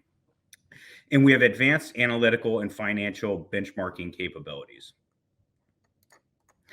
So what are our core services? Well, we started 20 groups. We started as a Ford 20 group back in the 40s.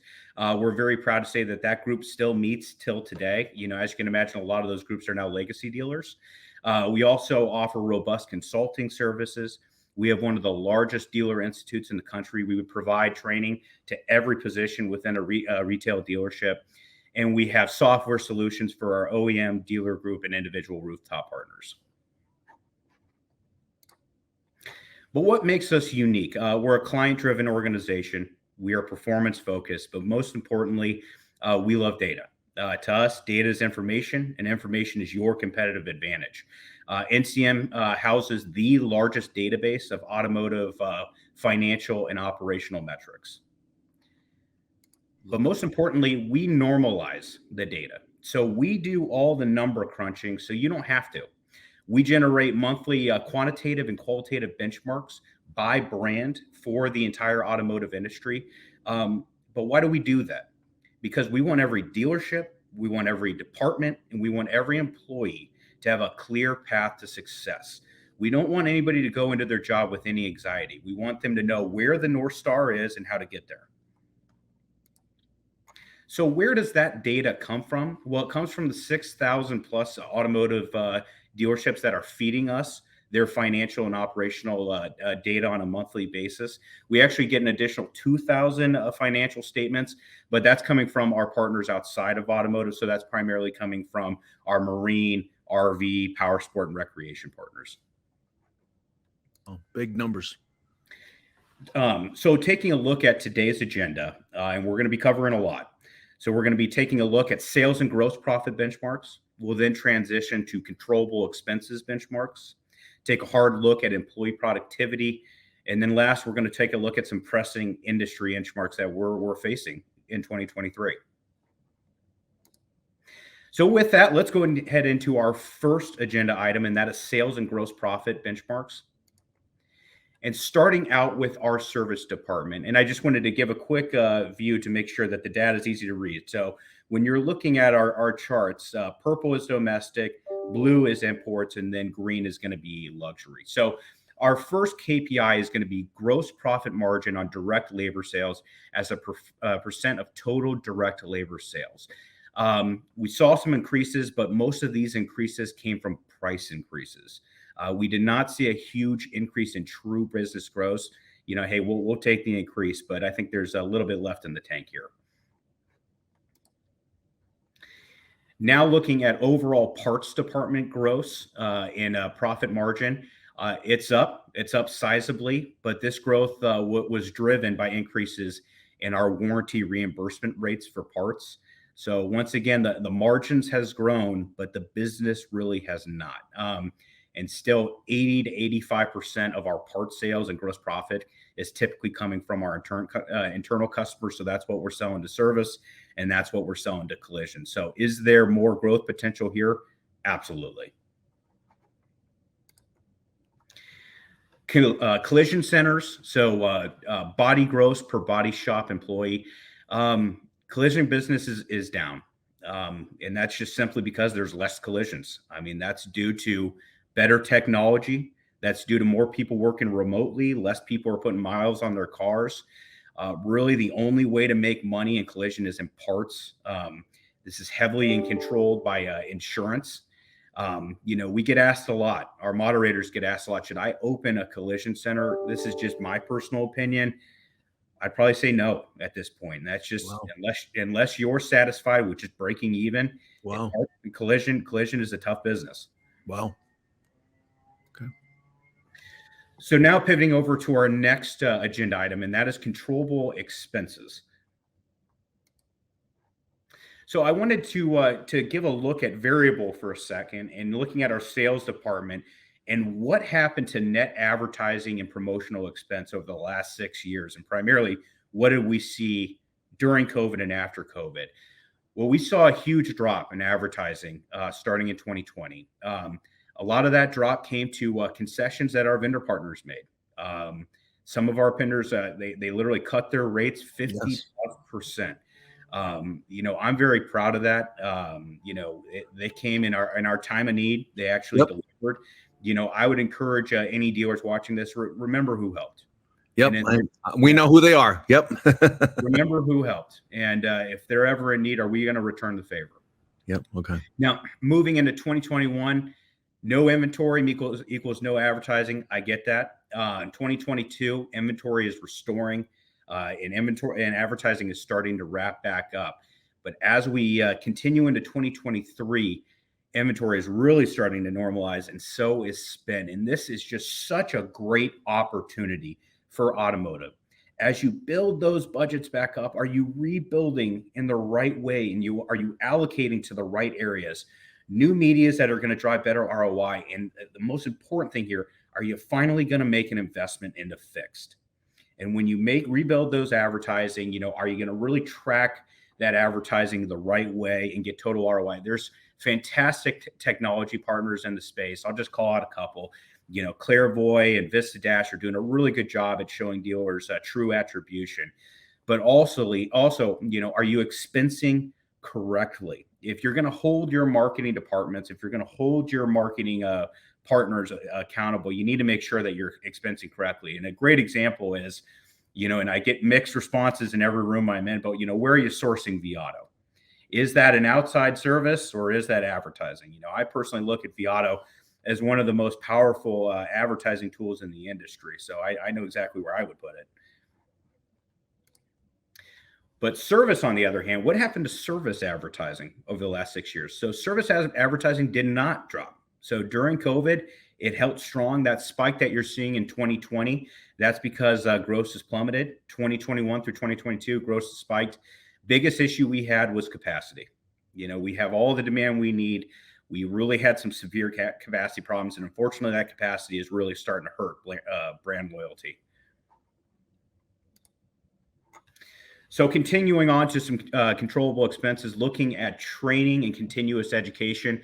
This is actually really encouraging, this uptick. So dealerships are finally starting to realize the value of training as variable profits continue to normalize, and just dealers are taking advantage of the record profits they got over the last couple of years and reinvesting that into their staff. So this is really, really encouraging to see that they're investing in and continuing to rise their staff. Now looking at direct compensation expense. So that dramatic decline that we're seeing in domestic. So that, that just simply came from a huge increase in gross, but overall personnel expense is up. Now policy claims expense percent of department gross. So, the target here is about 2% or less. But what we're really starting to see is there's a lot of expense that's been incurred, and that's just because of the huge increase in loaner vehicles. And I think we all understand why, parts are continue to be on back order, and we need to keep those loaner vehicles in stock to keep customers happy. Yes. Yep. Now total personnel related expense percent of gross. So imports really held strong in this category. This huge fluctuation we saw in domestic, and it's just because domestics were heavily invested in wholesale, and our wholesale business was off. Now moving to our next agenda item, and that is employee productivity benchmarks. So looking at our customer paid business mix as a percent of total hours billed, really a lot of volatility here. 2020, just our service lane traffic crashed. I think we all know why. 2021, traffic rebounded quickly. 2022, just our capacity issues remained. But as we continue into 2023, just are you tracking your customer pay repair order count? This is just such a direct reflection on your customer retention, and customer retention is just cannot be more important today and heading into the future. And, just some items that can help increase your retention. Here's a look at what we saw in F&I net income over the last few years. It just absolutely skyrocketed. Wow. And it's not coming down. These margins are retaining. But the reality is brand loyalty is at a 10-year low. A 10-year low. So as your F&I departments continue to get product penetration, just are they prioritizing products that are going to retain customers? So are they incentivized to push VSC, tire and wheel, and maintenance, so you continue to see those customers come back to your service lanes? Now looking at ASR hours sold per multi-point inspection performed. So this is pretty encouraging. So these numbers have been flat for years. But they're starting to trend up. So we're getting reports of up to 0.7 for groups that are heavy with video. I know my alma mater, and especially a fixed ops director that's very popular on this broadcast, was a video fanatic. So the question is, are you using video in your group to see these kind of gains? I think I saw him in a wig recently. a fabulous wig too. Now, hours billed per technician per month.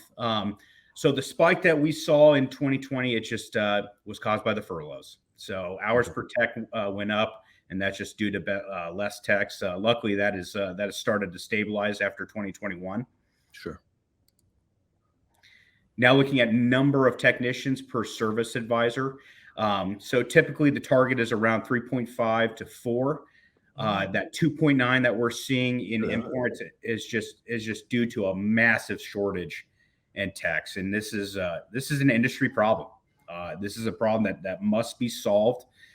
It is our responsibility as an industry to get younger generations involved in automotive, and it is a very tall challenge. And Hague Partners posted some really cool data the other day, and this is the kind of information that we need to be getting out to these younger generations.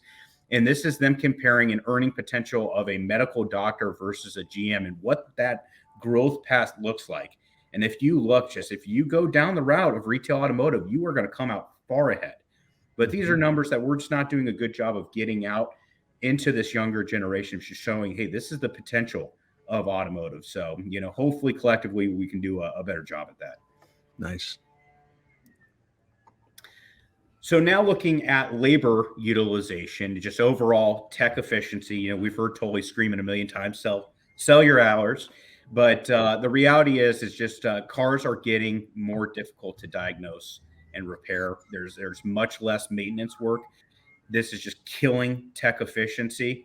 And sadly, just the OEMs aren't helping. So, we're seeing several OEMs starting to request these product quality reports. These reports are taking 45 minutes to complete, and the techs are not getting paid on it. Once again, this is just my personal opinion, but that should have a labor op code associated with, and that's 45 minutes that our tech should be getting paid on. Yeah. Wow. Now, just percent of technicians of total department employees. Looking back on 2020, it's just non-essential support and personnel were furloughed, and that's what caused the spike. But luckily, just as we went into 2021, that too stabilized. Okay. Looking at parts and accessory, so parts gross per assigned department employee. So this is a direct result of warranty rate increases and increased margins. So most parts managers are paid on gross profit. The reality is parts managers had some very big paydays over the last couple of years. I think the question here is, was that driven by performance or was that driven by margins? So I think there's a nice little debate to be had there. Mm-hmm. All right, moving into our final agenda item, and that's looking at some pressing industry issues. So to generate this list, we polled our moderators and we asked, what are the hottest topics being discussed in your fixed ops 20 groups? What is keeping our fixed ops managers, our fixed ops directors up at night? And we put together a list, and these are big issues. It's forecasting has become harder than it's ever been. Fixed ops absorption, inflation continues to be a very relevant topic. Electrification, however you look at that, a threat or an opportunity. What's affecting our ELR? Tech compensation is more difficult. How do we stay competitive? What is the true role of a shop foreman? Training, are we partnered with the right people? Are we getting training in front of our people enough? Recruiting and retention, just recruitment has never been a bigger challenge. I'm really happy to see that HR departments are partnering with marketing departments to get that message out there further and really track, what's resonating with young technicians. The economy remains uncertain. Personnel expenses continue to rise, and last but certainly not least is regulation. Regulation is only going to continue to increase. This is definitely on our radar. This is something that we all need to keep, front and center because it's only going to increase. But these are big issues. These are issues that no individual rooftop, no individual auto group, no individual OEM is going to be able to solve. It's going to take a collective of people to resolve these issues. And that's what we do every single day. That's what we do in our 20 groups. And we do it through peer-to-peer accountability because to us, iron sharpens iron. Best practice sharing with similar sized dealers in similar sized markets, continuing to compare yourself against relevant benchmarks. And through this, that's how we can increase our profitability, reduce our expenses, and most importantly, solve some of the biggest issues that this industry has ever faced. So, Ted, with that, I just want to say thank you for your time once again. It's always an honor to be on here and get to present it. And obviously, my information is below. If anybody would like a copy of our benchmarks, I would be more than glad to send it over. That's free of charge. That's just for your own personal value. So, and also my phone number is below if anybody wants to call or text me any questions. David, fascinating. You have data from thousands of dealers that you've actually displayed here and made it very understandable and very easy to digest. So a whole lot of information here, David. NCM is the original the standard bearer of the 20 group. So NCM Associates, very well known here. David, what's the best way for our audience to reach out to you at NCM? I see an email scrolling at the bottom and a phone number.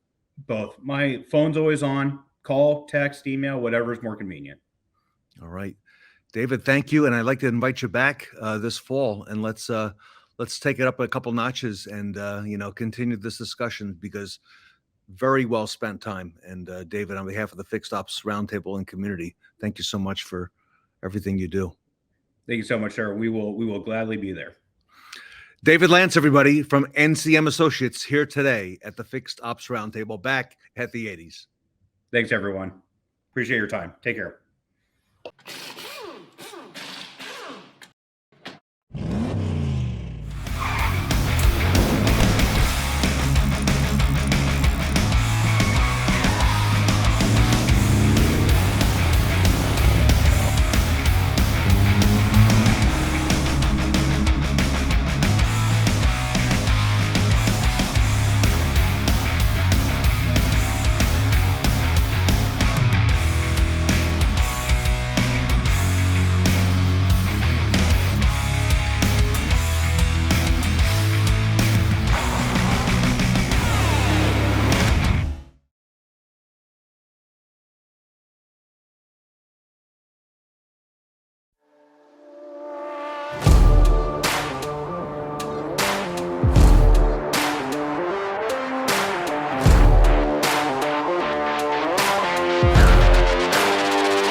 We are Fixed Ops Digital, Automotive's premier service marketing and technology company, and creators of the first ever website service experience platform, Spark.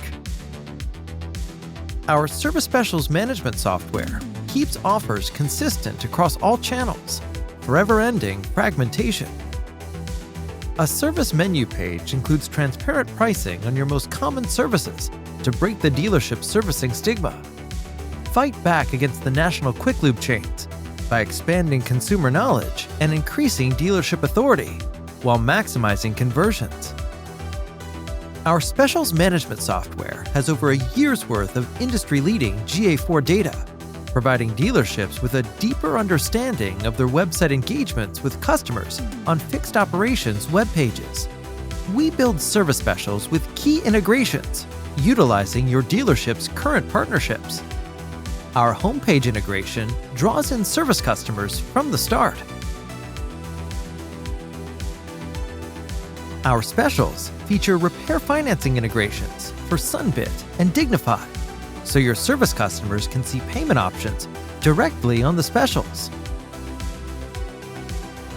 Weather React adds weather effects and prioritizes relevant offers using real-time weather data of your dealership's location. When customers save an offer to their mobile device, they are prompted to enter their contact information, becoming a service department lead.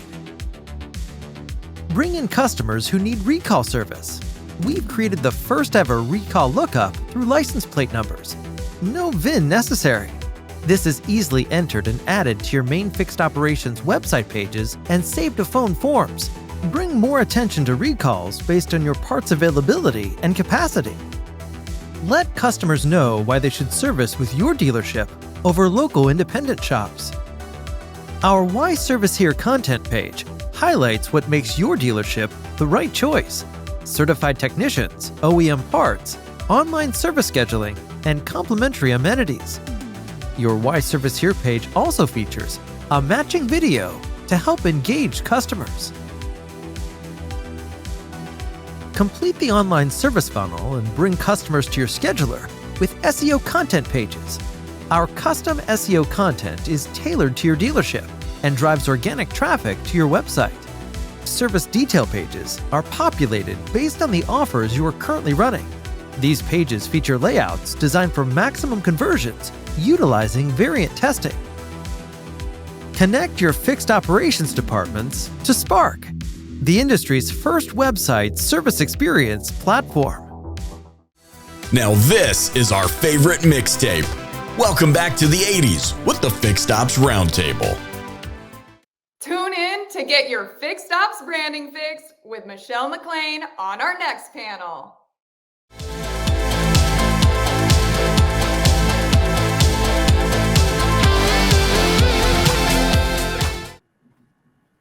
Welcome back to the 80s with the Fixed Ops Roundtable. And now it's time to get your Fixed Ops branding fixed by positioning parts and service departments to win with proper marketing.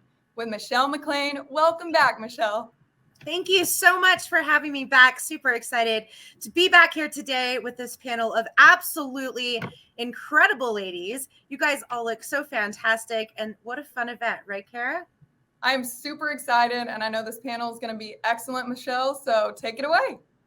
Fantastic. Well, welcome everyone.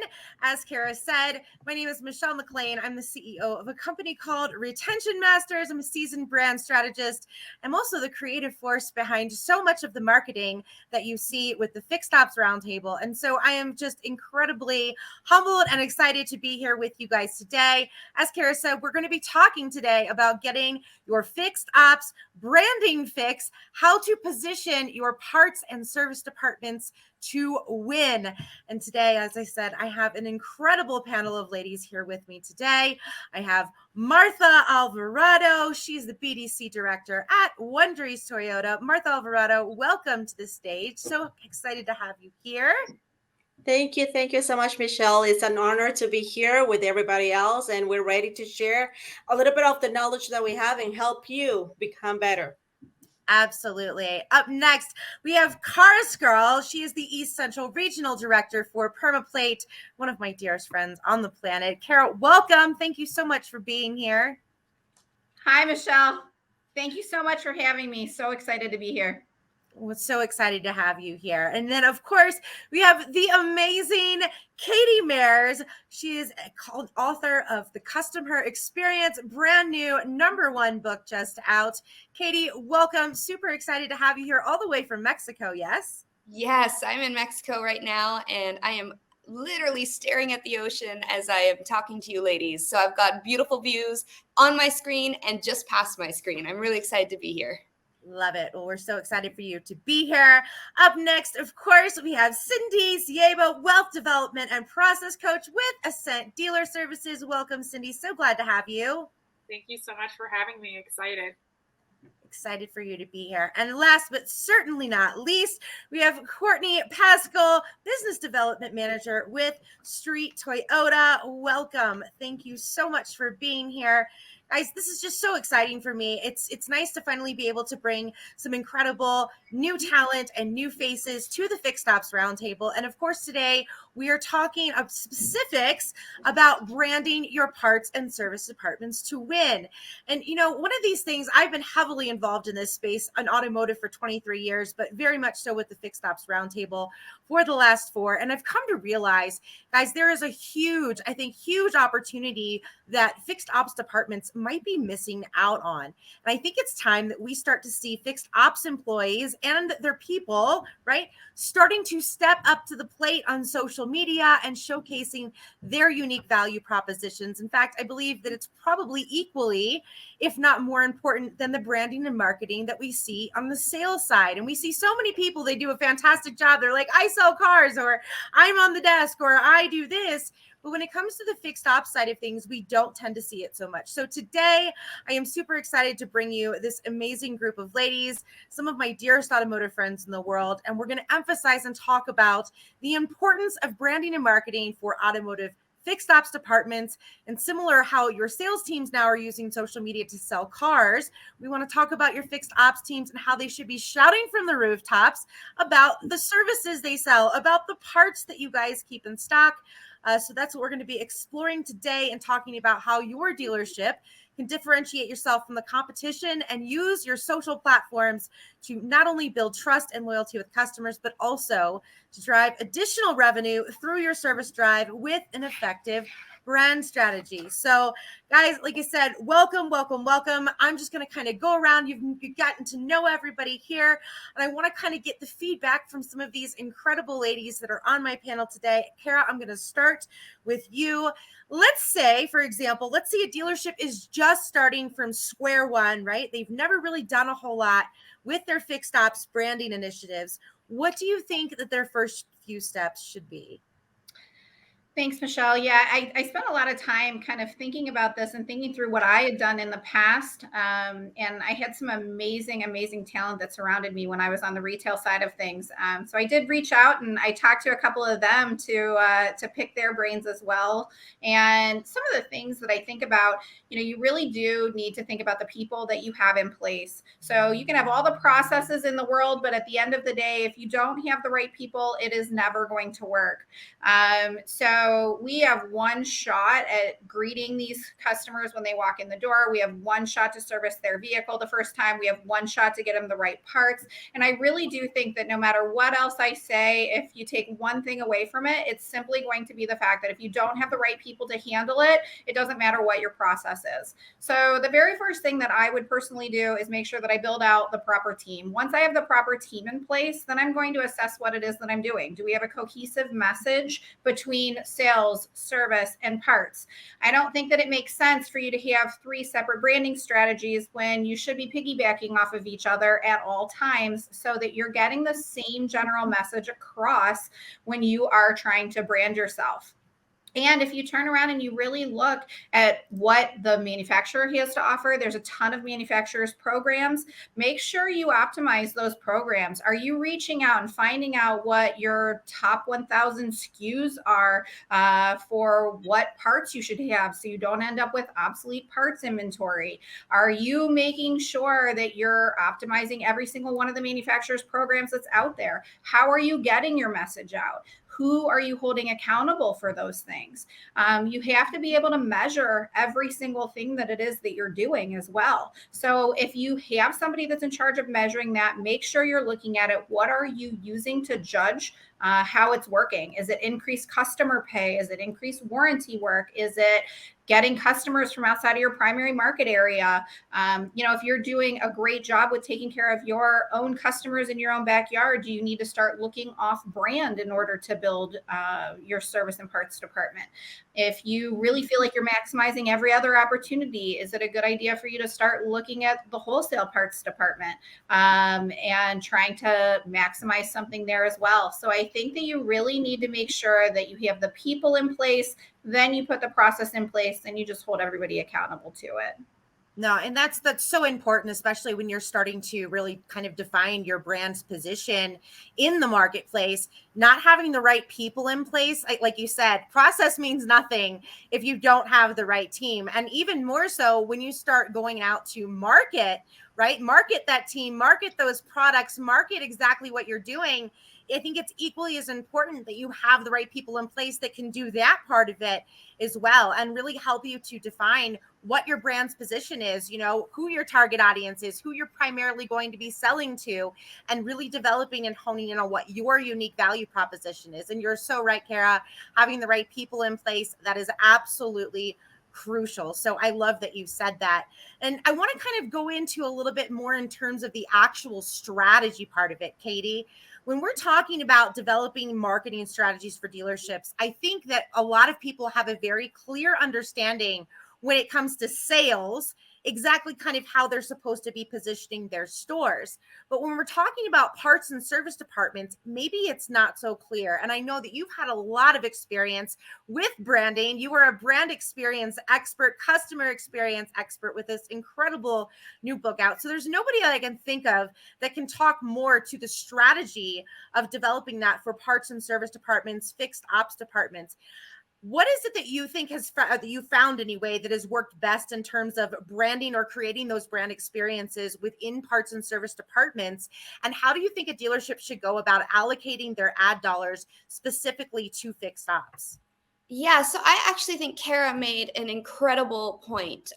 Your customer doesn't see the dealership as separate entities. They don't see sales and they don't see service or fixed ops. They don't see separate entities. It's one brand, right? It is one. They expect the experience that they receive on the sales side, they expect it in the fixed ops side as well. So when it comes to strategy, I would say take a look at your overall dealership, because your people and your processes need to be in place so that customer has that seamless interaction no matter what door they walk into, no matter who they are interacting with.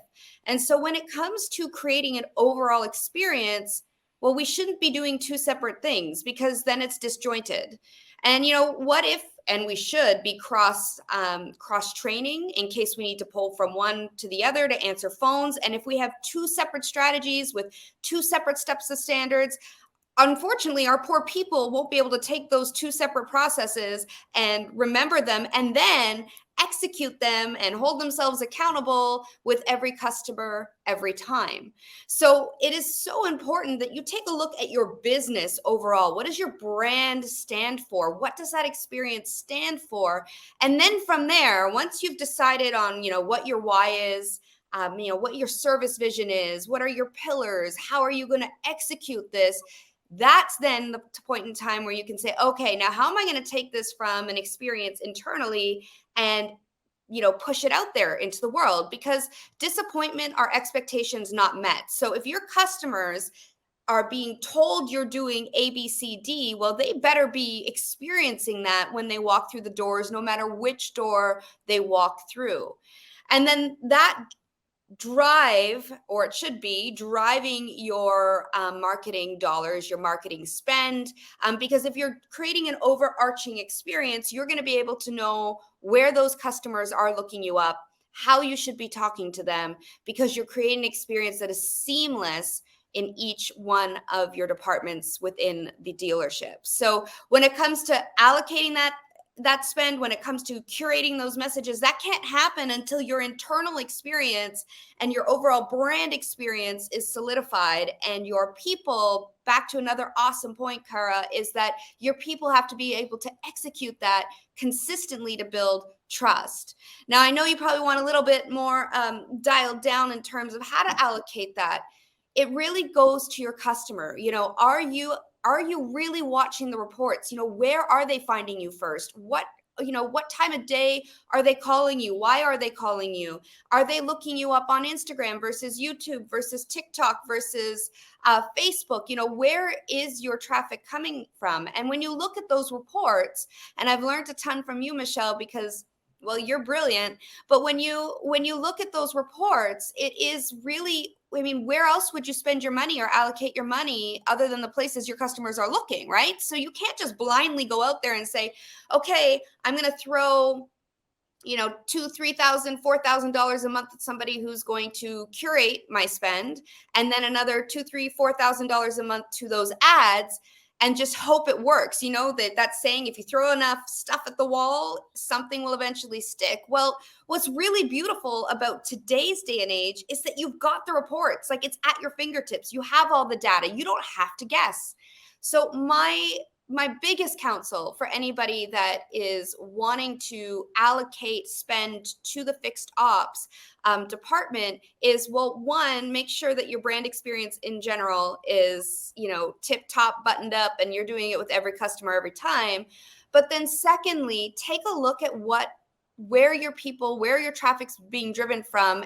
Customers vote with their feet and with their fingertips now, but where is that coming from? And then allocate that spend based off of where they are looking so that you will get in front of more eyeballs. And then in terms of that message, well, that message needs to be the same message that your people are singing. You need to be singing from the same song sheet, whether it's from a marketing perspective or an in-person experience, because that should be seamless. They should feel like they're working with your team, whether they're on their iPhone, their computer, or right in front of you. No, you're so correct. And I think that's where a lot of dealers unfortunately miss the mark. And some of the best dealers that we see in the country, of course, are doing a fantastic job of, like you said, cross-training their people and making sure that whole experience for the customer, whether they're coming into sales or they're coming into service or they're coming into parts on a Saturday, it doesn't matter.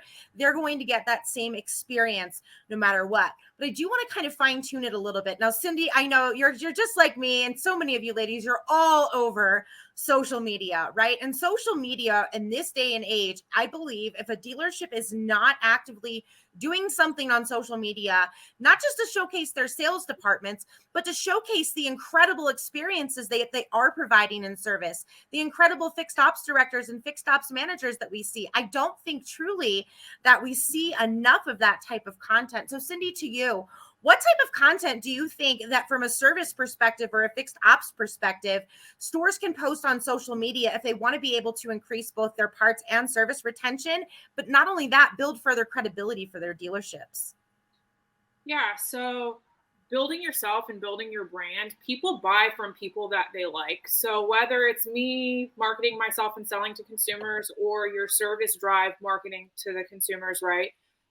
We have to first differentiate ourselves from your competition. So you're going to build that trust. One of my favorite ways to get that customer to trust you and like you, give them something. So offer the customer something. It can be something as big as a powertrain for life or something as small as a battery for life. These things are extremely marketable. And now you're telling the customer that forever you're going to help them with these things when they mechanically break, and you're going to now bring them into your service drive to take care of them. So coming from the agency side, finance is my game. So we're going to feed that beast, right? So we're going to take care of them forever by giving them that powertrain, right? We're going to then bring the customer into finance, and it's a little bit easier to upsell when you do have these specific programs that you're marketing in place, right? So it's not always about the upsell. Don't get me wrong. We want to sell the customer things, but The customer wants these things. They want to buy. And at the end of the day, we're offering things that will enhance the ownership for that consumer. Now, let's say, for instance, the customer does purchase a VSC, right? We're now able to, because of that powertrain forever, for life, we can offer the consumer a little bit more for a fraction of the cost because the dealership is doing the heavy lifting. They're investing in that consumer. They're giving them something. And because they're giving the consumer that whatever it is, they now are more inclined to listen to all of the products and the offerings. And they're also more inclined to buy because you're giving them something. So better experience than in service. When something does mechanically happen, they're coming back into your service drive. You're fixing all of their issues. They're not going to have any type of deductible, or it's going to be a small out of pocket, and it's going to provide a better experience for the consumer.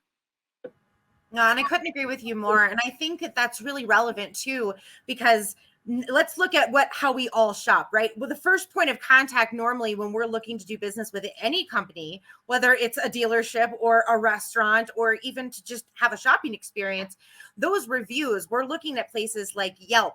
We're looking at places like Facebook. We're looking at places like Instagram. All of these places, especially with your, newer generation coming into it, I think that kind of compelling content, just to what your point was, when you're doing things like giving somebody something for free, for example, or you're providing an additional service, or you're taking care of that customer, customers now in this space are so inclined to leave reviews, right? And to post about the great things equally as much as they're going to post about the not so great things. And unfortunately, we see a lot more reviews posted for the not so great things on social media than we do the great ones. And I think we need to kind of reverse that. Not to say that people shouldn't share their bad experiences, but my whole point and goal with the panel today is that I want us to start positioning ourselves so that our service leaders and our fixed ops people and our parts managers and whoever it is that has that control, that they are doing those things to really differentiate themselves, and that they're pushing that message of what they're doing and how they're different out onto platforms like social media, like their, commercial marketing, whatever it is that they're doing, to really create a message that's going to resonate with their target audience, with their demographic, and with people, so that they will continue to do that business with them year after year. And hopefully that will span down through generations. And speaking of that, one of the ways, of course, that we measure everything when it comes to the service side of things is through our KPIs, right? Key performance indicators. So, Courtney, I want to kind of take this over to you. What KPIs do you think that a fixed ops manager or director should be tracking to ensure that they're getting a great ROI from their marketing and branding strategies that they're doing? Yeah, definitely. Make sure that you utilize your CRM and DMS that you are using. Figure out how many new customers are you seeing the next day? How many previous customers? Get out there and meet them, introduce them, figure out where they're from, where they're going. Also, figure out how many hours are scheduled for the technicians every day. What coupons are being sent out? What coupons are on the website? What campaigns are being sent out for the customers? That way when they come in and they need to pay and they've got a coupon. The revenue, make sure that you are figuring out your revenue. If you have high revenue that week or that month, what are you doing different in your marketing or your campaigns that are bringing in more revenue for you? Also, customer retention, making sure that each of your customers have a positive experience with your dealership. This goes in with the satisfaction, making sure that your waiting area is clean, that you have enough drinks, you have enough snacks for your customers, you have enough shuttle drivers. And of course, somebody there to just make sure that each customer that's waiting knows how much longer it's going to be until their vehicle is done. Website traffic and conversion rates, making sure that how many customers know that are going to your website and completing the part sale, or actually scheduling your service appointment on there. And of course, online reviews and ratings, that maybe Google, Yelp, Facebook, anything positive and negative that goes on there, we've got to make sure that you are either thanking them for the positive review, or if it's a negative review, get on there and figure out how you can better it for your future. We always want that customer to come back, but we also don't want them discouraging other customers from coming to see our dealership. Oh, and I couldn't agree with you more. And all of those are such valid points. And they so perfectly segue into what I want to talk to you about, Martha. Martha, you've been in fixed stops probably longer than all of us in one regard or another put together. And the technology side of things is an area where I see dealers are kind of starting to step up, but I also see that there are a lot of dealerships that are afraid to take risks. They're afraid to try those new technologies, things like that. What are some technologies and tools that you have seen that dealerships can use to improve their fixed ops branding and marketing efforts? But more importantly, how can they leverage them to better take care of the client, like Courtney was saying, with scheduling and things like that, so that it all pulls this experience together to create a seamless experience for the customer? We all know that in Fix Up, our DMS is the brain, correct? But you know what? The CRM is the heart. The CRM is how you're going to connect. Why? Because it's where you're going to be able to track and record every interaction that you're having with the customer at a personal level. Your DMS is going to track all of your accounting and everything in revenue. But on your CRM, you're going to track the trends. Where are the customer information? So it's very important. The salesperson sells the car and see the customer one time. Okay, but the service advisors and the greeters are constantly seeing the customer, at least every 5 to 6 months. So if you are doing a branding, if you're rebranding your dealership, or you are putting a lot of efforts on your marketing and spending a lot of money, but you're not updating this information, if you're not asking the customer about the new address, new emails, new phone numbers, then you're really wasting a lot of money. Okay, and the fix up side usually don't like to get into the CRM. Okay, they don't like to document any of that, and it's important. Your CRM, it's again your heart. You gotta go and review it, see how is it doing. What are the trends? There is so many reports that you're gonna have in there. Okay, when the customers are upset, the customers have given you a bad review. Okay, as we said it before, it's very important that we respond to those. Okay, but what type of reviews are we getting? What are the trends? What are the areas where we need to work and fix? Was it the greeting? Okay, was it the write-up time? Okay, was it the coupon redemption? Okay, so it's very important. I think that CRM is something that fix ops need to start using more and more in order to improve all of this. We already talked about the digital platforms. You mentioned all of that. Social media, make sure that your message is the same, as you said, for sales and service, so the customer can feel the same experience. We need to practice what we preach, responding to those reviews. So there is a lot of tools out there that will help you push for reviews. It will send your customers to your platforms, your social media platforms. So when you're talking to the customer on the drive, when you're letting the customer know, hey, your vehicle is ready, we're going to send you this message. Please, we'll really appreciate if you can give us a review, or if you can go into social media and promote all of that you have available. Encourage your customers to follow you on TikTok. Encourage them to follow you on Facebook, on Instagram. Sometimes they may not even know that you're there. Okay, share those type of things constantly with your customer at all times. When you're on the phone setting up an appointment, when you have them in front of you, when you're cashing them out, advertise that on your receipts or on everything that you have. Okay, and another thing that we're using right now is the videos.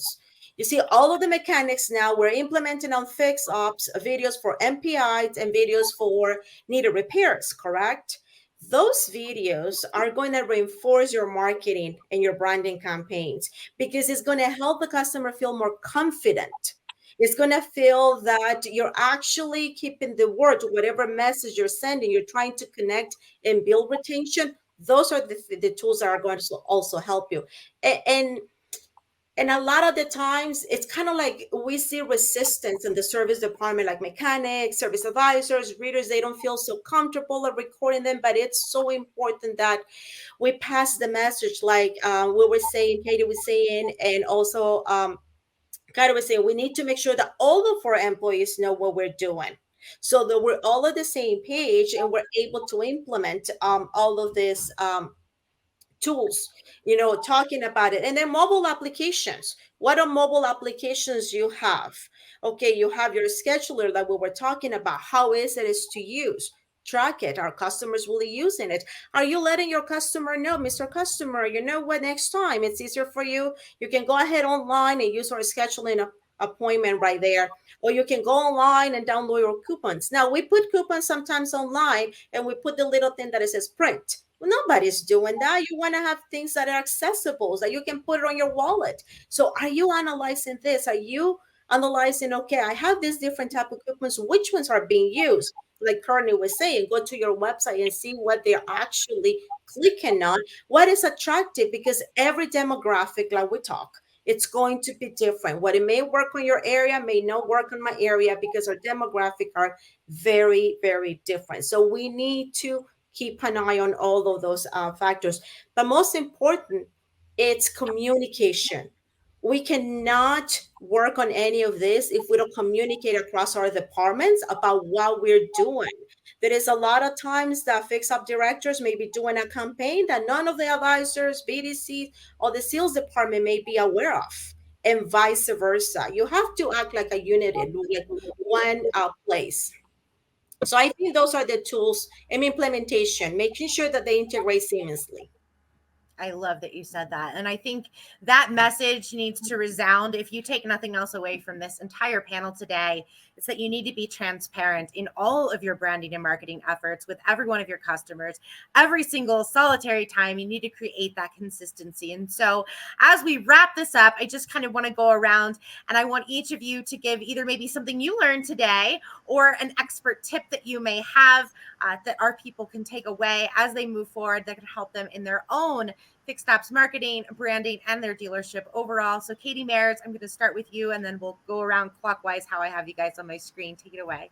Well, I think I heard one message that sang across the entire time, and that is that you have to work as a team, like you're one dealership. So you need one experience with and being consistent with every customer every time. And that journey through time, it takes an army to get it done. And I have this picture when I do keynotes, and it's 2 tree trunks with a whole bunch of ants that are like making a bridge together. And then there's like one ant on top carrying the food to the next tree trunk.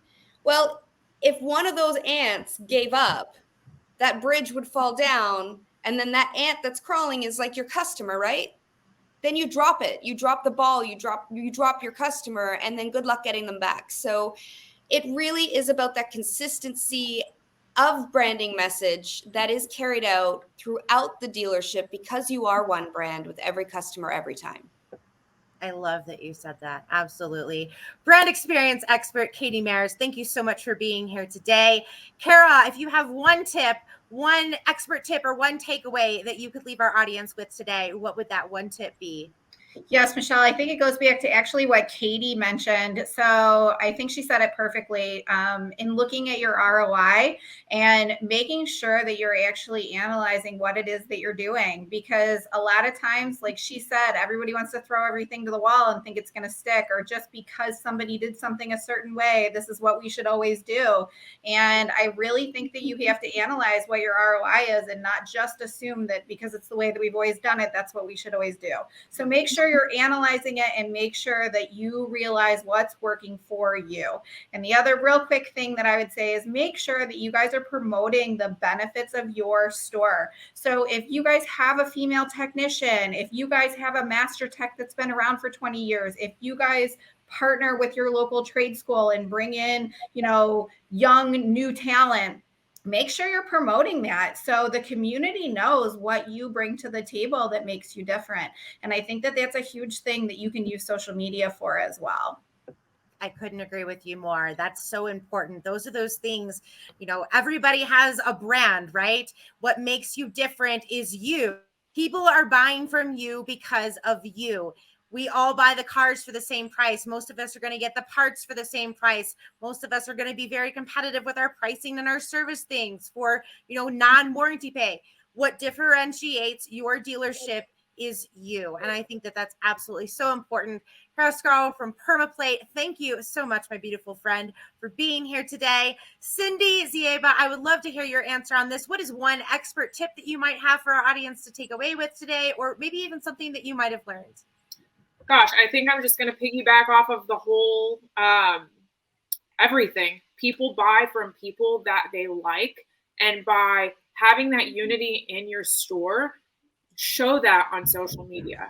Show the fun you're having. Show what you're doing out in the community, that you love sports, that you love your pets, and tie it all back into the marketing. If you love on your staff and on each other, then the consumer will trust you, they will love you, and they will stay loyal to you. 100%. That is exactly what creates brand loyalty. It's having that authenticity and that transparency with each and every customer. And like you said, it's about showcasing that on social media and even in maybe your print advertising or your television marketing. We aren't just talking about social media, although that's a really prevalent thing today, but it's so important that you're sharing those amazing experiences and telling people what makes you different. So Courtney, same question to you. What's one expert tip that you want to leave our audience with today, or maybe something that you learned from being here? Yeah, I think everything that I've heard today is so great. Martha, everything that she said, communication is the key. From the second that customer goes onto your website, schedules that appointment, or walks into the service drive, everyone needs to be on the same page and everybody has to be treated the same. If you know that customer is having some issues or problems with that vehicle and they can't purchase what needs to be done, get them turned over to sales and help them in any way that they can. Vice versa, sales to service, everything like that, everybody's got to be on the same page. If not, then it's not going to work. One team, one goal. I preach that through and through every position I've ever held in automotive, whether it was sales training to BDC, BDC to parts, parts to service, making sure that your team, they all have the same message so that way it's going to carry through into your branding, into your marketing, and you guys have one cohesive team. Like I said, if you walk away with nothing else today, that is the most important thing I think you walk away with. And finally, certainly last but not least, Martha, you're such a light. I'm so glad that you joined us today here on this panel. One tip, expert piece of advice, or thing that you learned today that you could share with our viewers, and then I'm going to turn it right back over to the amazing Cara Delane. I think we'll agree on the same thing. So I'm just going to say this. In order for us to sing the same song, we need to be aware of which song we're going to sing, correct? And we may not sing it on the same tune, okay, or with the same tone of voice, but you know what? We're singing the same song. So that's, I think, awareness between all of your departments about what you're doing, what branding and marketing campaigns and efforts you're putting out there. I think it's important. Absolutely. Your message needs to be consistent. If you keep showing up and you have that consistency in your branding and marketing, that is how, my friends, you win. Doesn't matter what business you have. Of course, today we're talking about fixed stops. But again, go out today, brand yourself to win, keep showing up, keep being consistent. And I promise you, only great things are going to come to your store and to your service department. So with that being said, Cara Delane, take us on out, my beautiful friend. Thank you so much, Michelle, and all the ladies on the screen today. It was an amazing panel of such knowledge that we were sharing and growing with positive change. And everyone knows that I love marketing and branding, but I always love to hear others' ideas on how to better grow in specific areas of this great industry. So thank you all for being with us today at Back to the 80s. And we hope that you all got your fixed ops branding fixed here today at the Fixed Ops Roundtable.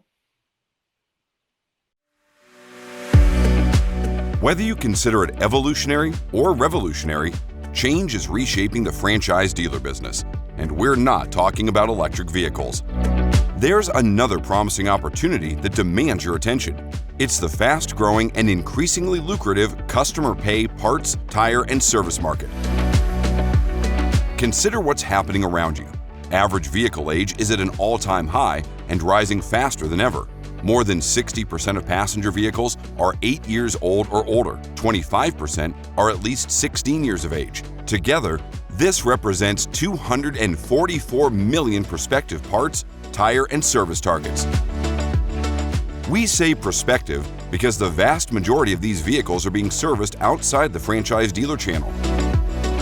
Would you like to capture your share of this nearly $400 billion opportunity? Epicor is ready to help. Our solutions are enabling thousands of automotive businesses to address every customer pay parts, tire, and service opportunity for virtually any vehicle, regardless of make, model, or year. We're helping service providers build customer relationships spanning the full vehicle lifecycle, from the end of the factory warranty to the day the vehicle is scrapped.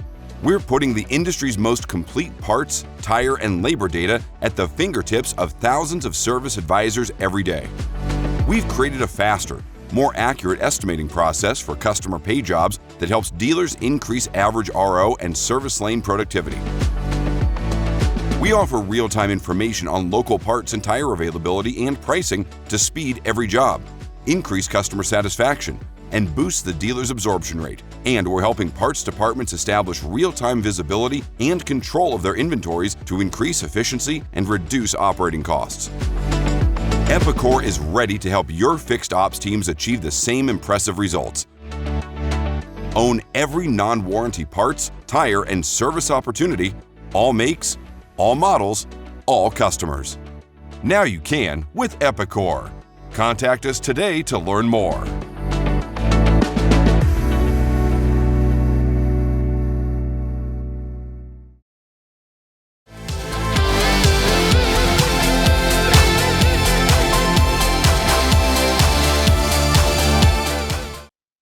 Take a moment now to pause your tapes and pull out your phones to scan the QR code on your screen to vote for the Best Practice Awards that will be announced at the end of the event. Remember, every vote counts, so make sure to vote for the 5 speakers or panelists whom you think are the best and most rad speakers on the Fixed Ops Roundtable. And don't forget, you can only vote once.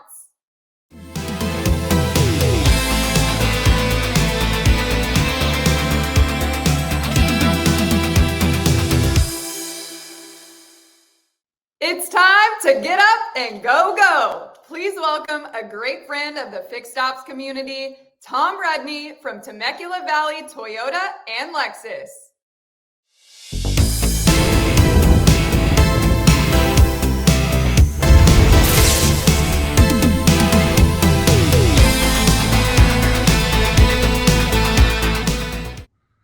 Welcome back to the 80s at the Fixed Ops Roundtable. It is a great honor to welcome back Tom Rudnai, who is the president of Temecula Valley Lexus. That sounds so good. And Temecula Valley Toyota. Tom, welcome back to the Fixed Ops Roundtable. Oh, thank you so much, Ted. It does sound good. I like the way it sounded. I know it's been a long time coming, my friend. And by the way, congratulations to you on all the success that you're having. And again, on the opening at Lexus in the not too recent past. Thank you. Yeah, we just celebrated our 1-year anniversary at Lexus. Time just flew by in this first year. Wow. Well, I'm hearing all great things. For those in the audience who don't know, Tom was our very first keynote speaker at the second Fixed Ops Roundtable that we did in Southern California in 2019. Tom, we're very grateful to you. We had no idea what the industry had ahead for us the next few years, and that really set the stage for that when we went through that difficult period, how a lot of folks could gravitate to this then online to find best practices and learn from the best in the business. Yeah, definitely didn't see what was coming, but it hasn't been a horrible thing for us in the automotive industry. No, I know. All right. So give us a little of the background on Temecula Valley. Tom, number of units perhaps sold last year, number of employees, and maybe how you came about to being involved with Temecula Valley Toyota and Lexus. Well, after a 21-year career with Longo Toyota and Lexus, it was time to move on and try to get into ownership. And Temecula Valley Toyota, which was actually called Toyota of Temecula Valley, was sold to a private entity, and we actually got our first right of refusal opportunity back in 2014, which we took, and we haven't looked back. It was a great opportunity. It was an underperforming store, And I'm proud to say we've grown into the dealership every year and continue to grow it. Got a great team there. Last year we sold just shy of 3,400 new cars and just shy of 2,000 pre-owned cars. So we do some pretty good volume. We were Board of Governors, President's Award, all the Excellence Awards. So we've won pretty much every award for every year except for the first year because we weren't open the entire year. But very little turnover. We have 202 employees at the Toyota dealership, and Lexus is, like you said, it's relatively new. We opened a year ago. It was an open point dealership, so we had 0 units in operation. Been a little bit of a challenge, obviously, with our fixed operations with 0 units of operation, but we have a pretty good sized PMA and a lot of Lexus owners in our PMA, but they were obviously servicing and purchasing at other Lexus dealerships around us. So slowly but surely, we're growing the dealership month in and month out. We're doing, about 100 new, about 60 pre-owned on average right now. We service about 50 cars a day. We're at Toyota, we service over 230 cars a day on average. Wow. Tom, strong numbers. And strong numbers. And we got about 50 employees here at the Lexus dealership. And I know the culture that you have helped instill in that organization. Take us through, if you don't mind, a little bit of your insight into your hiring and training processes, because I know that's unique. And, take us through that in the way that Tom Rudnai has designed that. Well, as you know, our people is our number one asset, right? You can have the nicest facility, you can be selling the best cars, which we feel we do. But if you don't have the right people and you don't have the best processes and you don't have a culture and the DNA and the direction, then obviously you're not going to be a very successful business. I don't care if it's a car dealership, a restaurant, a dry cleaners, whatever it may be. It really boils down to your people. So we really take our time, sometimes too long, but we go through a pretty strenuous hiring process. Typically, we have 4 managers interview the individual, and then I'm always the last person. So I interview every person because that person ultimately is the face of our company, right? So I want to make sure that person is the right fit for us.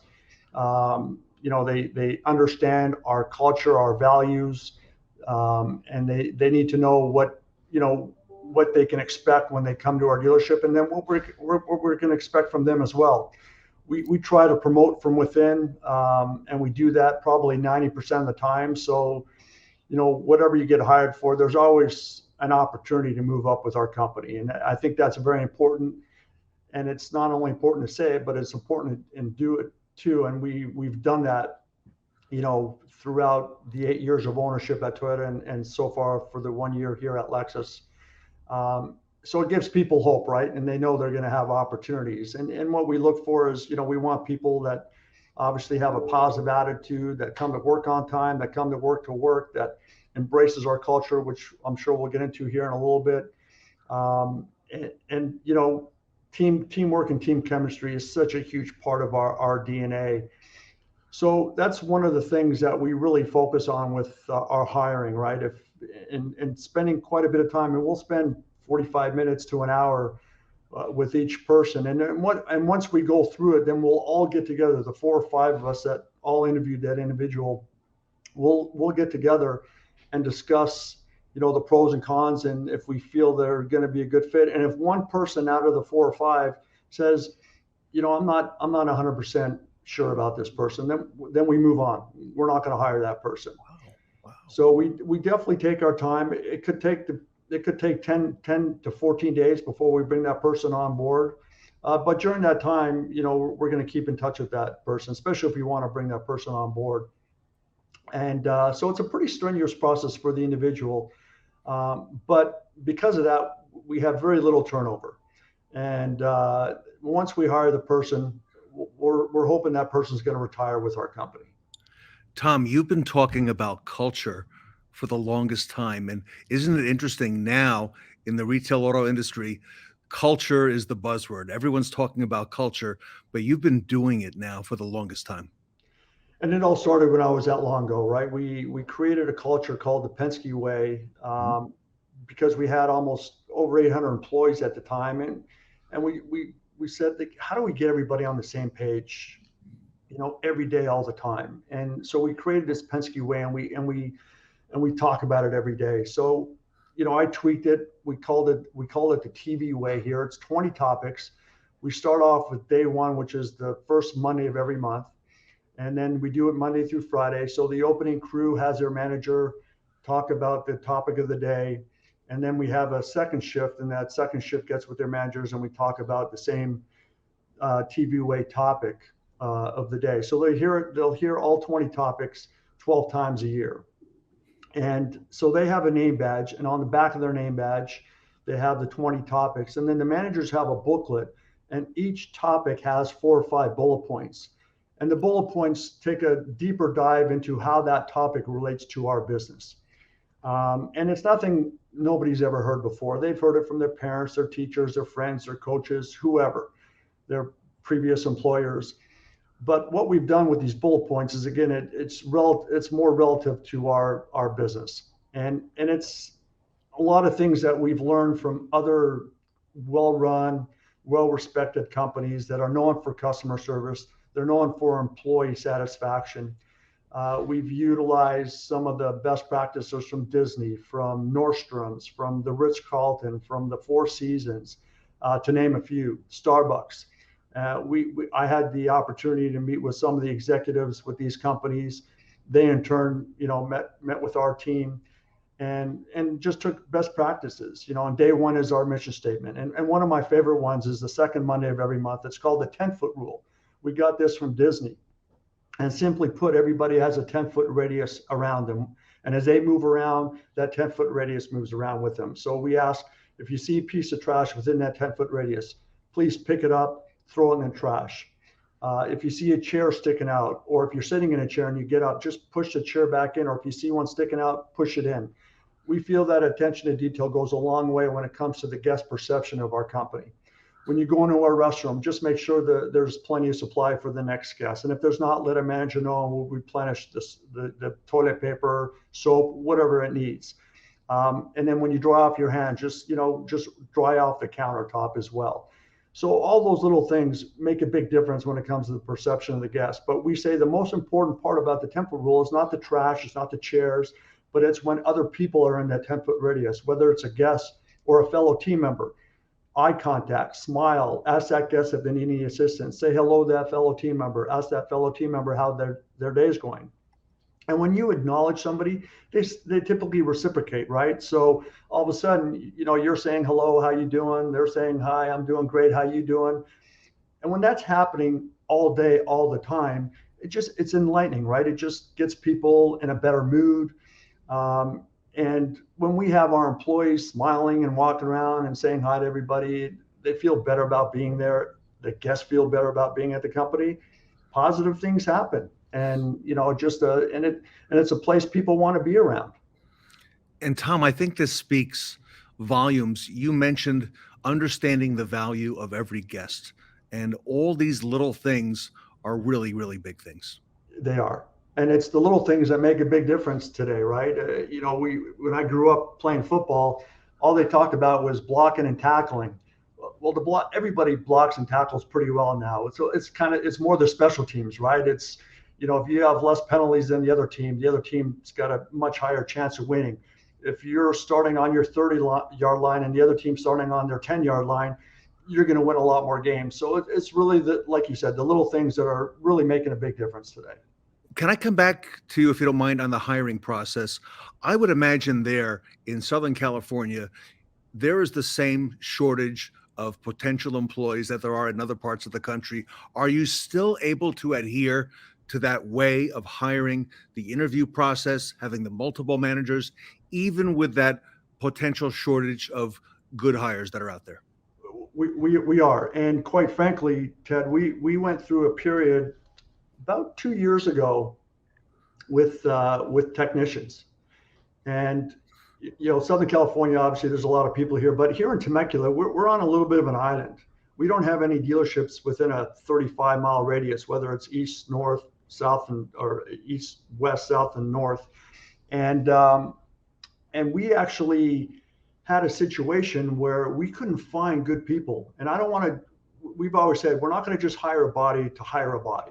We got to hire the right person that's going to be here for a long time, that embraces our culture, that, good for the team chemistry. So we went a good 2 months where we are shorthanded.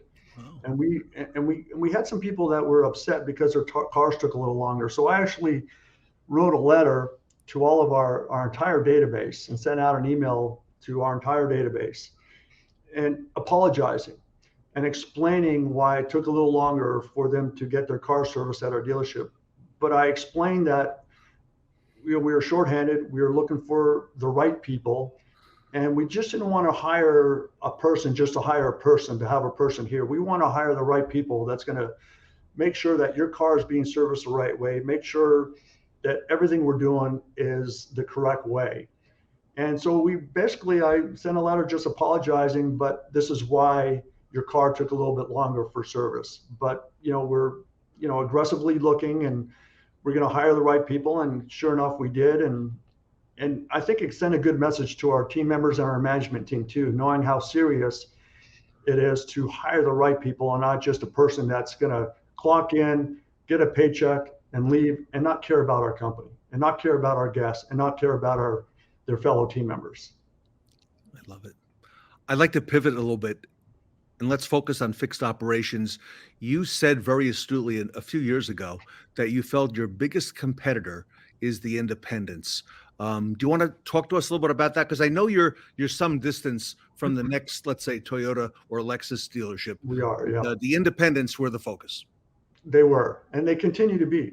The independents, the perception of the public is the independents are less money, and they're going to get the job done a lot quicker, right?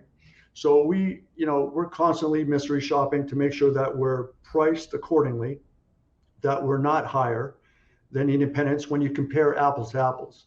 The independents will show at least try to show that they're, lesser on a certain service, but when it's all said and done, they're really not when you look at the fine print. So we needed to educate ourselves so we can educate our guests. The one advantage they have is typically their service writer could be their technician, right? So they can sometimes get the job done a little quicker. So what we've done is we've become what's called a TXM dealership, where we have a designated group of lube technicians, and we have lube service writers as well. So we have 2 technicians for every vehicle that comes in for lube service. And right now, our lube service accounts for 72% of our overall repair orders on a daily basis. And we don't see that really changing. Toyota has what's called Toyota Care, so that you get 2 years or 24,000 miles of complimentary service. So it's typically, 4 complimentary services. And if we do a great job on those 4 services, they'll come back hopefully for the customer pay jobs that they'll have after that. So we're actually in the process right now, because when we bought the dealership, it was doing 100 ROs a day. We're doing 230 plus ROs a day now. So the dealership really wasn't set up to do 230 ROs a day. We don't have the parking. So we're turning the cars about 2.5 times a day. It's a great process. But what we're finding right now is the actual service on a lube takes about 15 minutes. It takes about 45 minutes to get the car from right up to the stall. It takes another almost 20 minutes from this, once it's done, back to the guest. So during the crunch times, right? Not all the time. So we're actually looking at building a new lube center and having our guests go to an offsite facility, which is not too far away, but we already have the land for it. So we have our main dealership where our sales is. We'll have that as our main shop. And then we're looking across the street where we have another lot.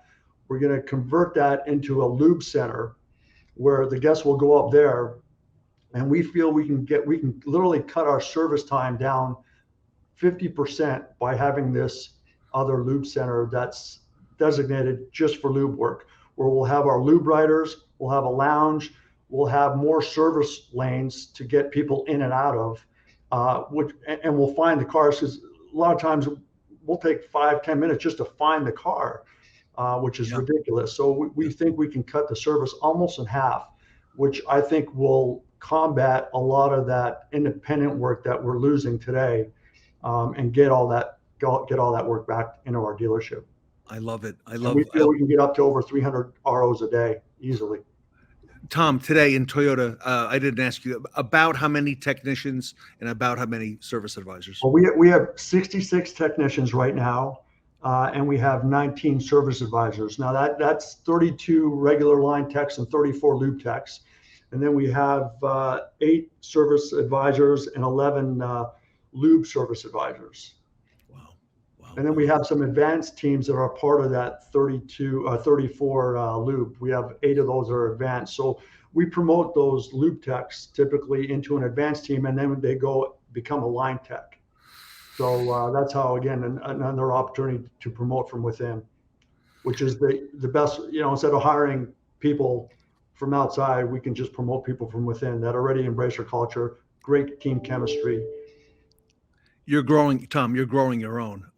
We're growing our own. How does Tom Rudnai? You mentioned the football background. I know the background at the big organization where you worked for many years and that you led and that you instilled a lot of these things. How does Tom Rudnai drive himself to win?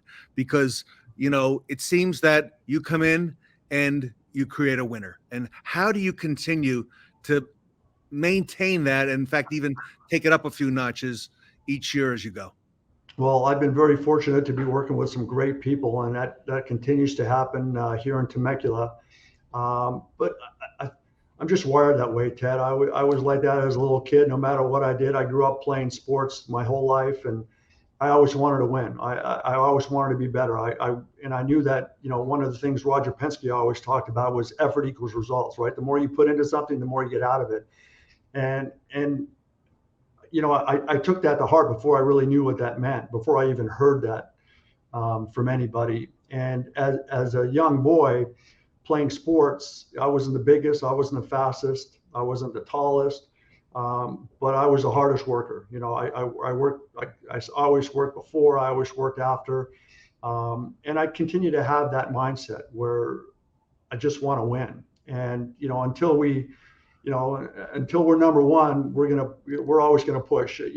Clearly we're not going to catch Longo, but we're always going to try.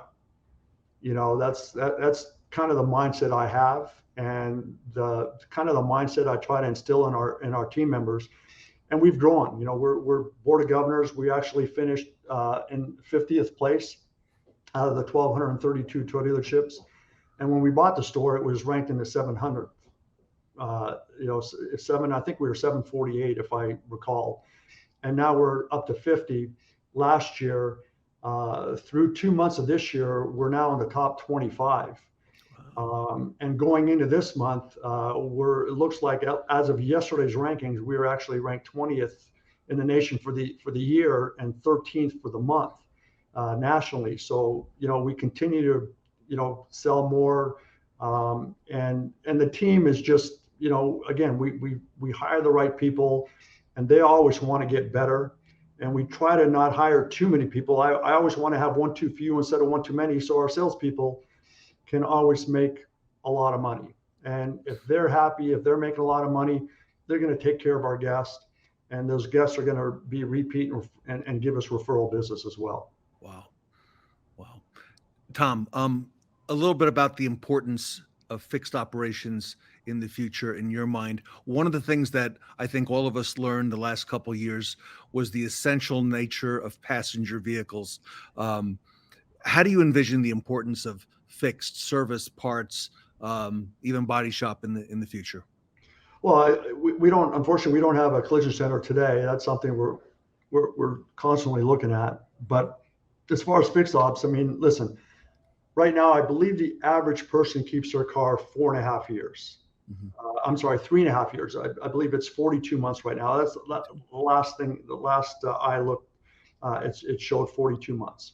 That was with Lexus. Toyota may be a little bit different, but let's just say 42 to 48 months. So 3.5 to 4 years. So during that time of ownership, they're going to service their car anywhere from 6 to 8 times. So we have 6 to 8 opportunities to meet or exceed that guest expectations. Now, during those 6 to 8 visits, if they have one bad one, during that time, there's a good chance they're not going to come back and service their car at a dealership. They're going to go to an independent or go to another Toyota dealership. And if they do that, they're probably going to use that dealership to potentially purchase or refer a guest to. So as important as it is to sell a lot of cars, service and parts, they have a much bigger opportunity as far as our retention or our long-term retention. So it's so important to have a really good service and parts department that really takes care of the guests, because if they do their job and they at least at minimum meet the guest experience expectations during their experience at our dealership for that service, that guest is not going to go anywhere. They'll keep coming back. They'll keep buying cars from us. They'll keep referring people to us. And that's how we've grown, and that's how we will continue to grow. So I've always said service and parts is, as far as retention and growth, there's no more important department than those two, especially service. I love it.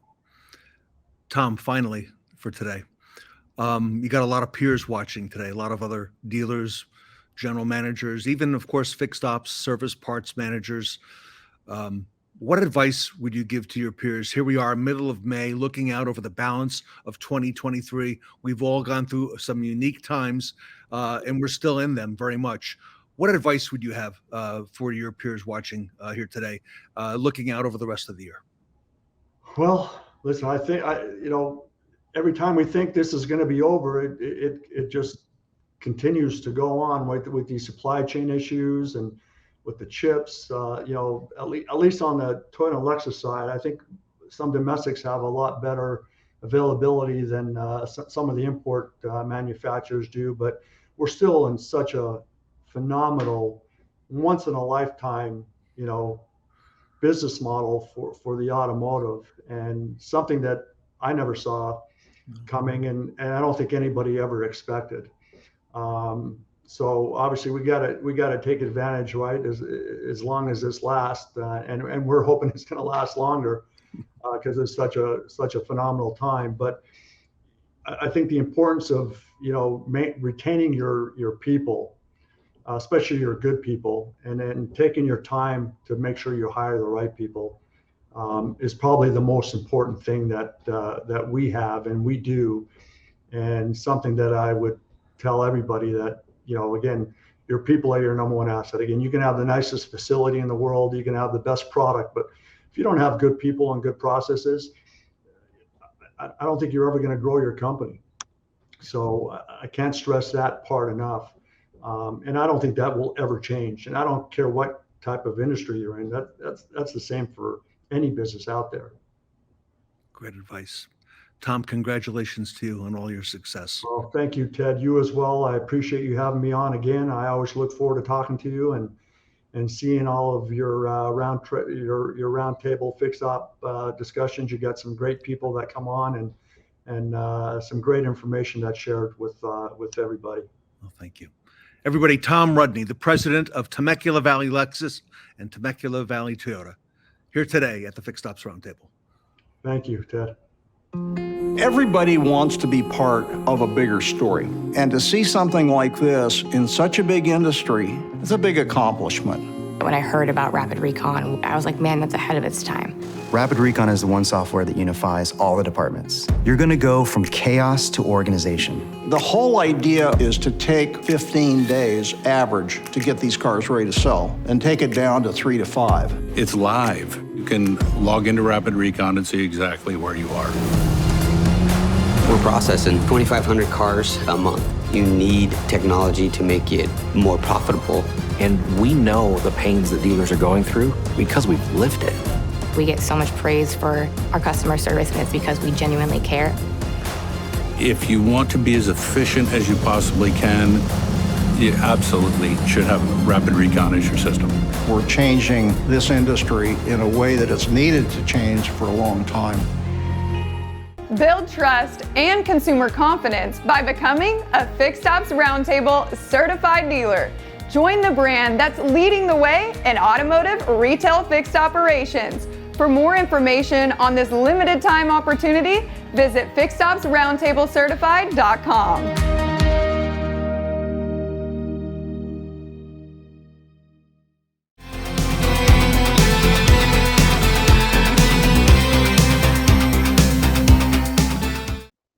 got the Top Gun of Subaru. Flying in is none other than Adam Arens.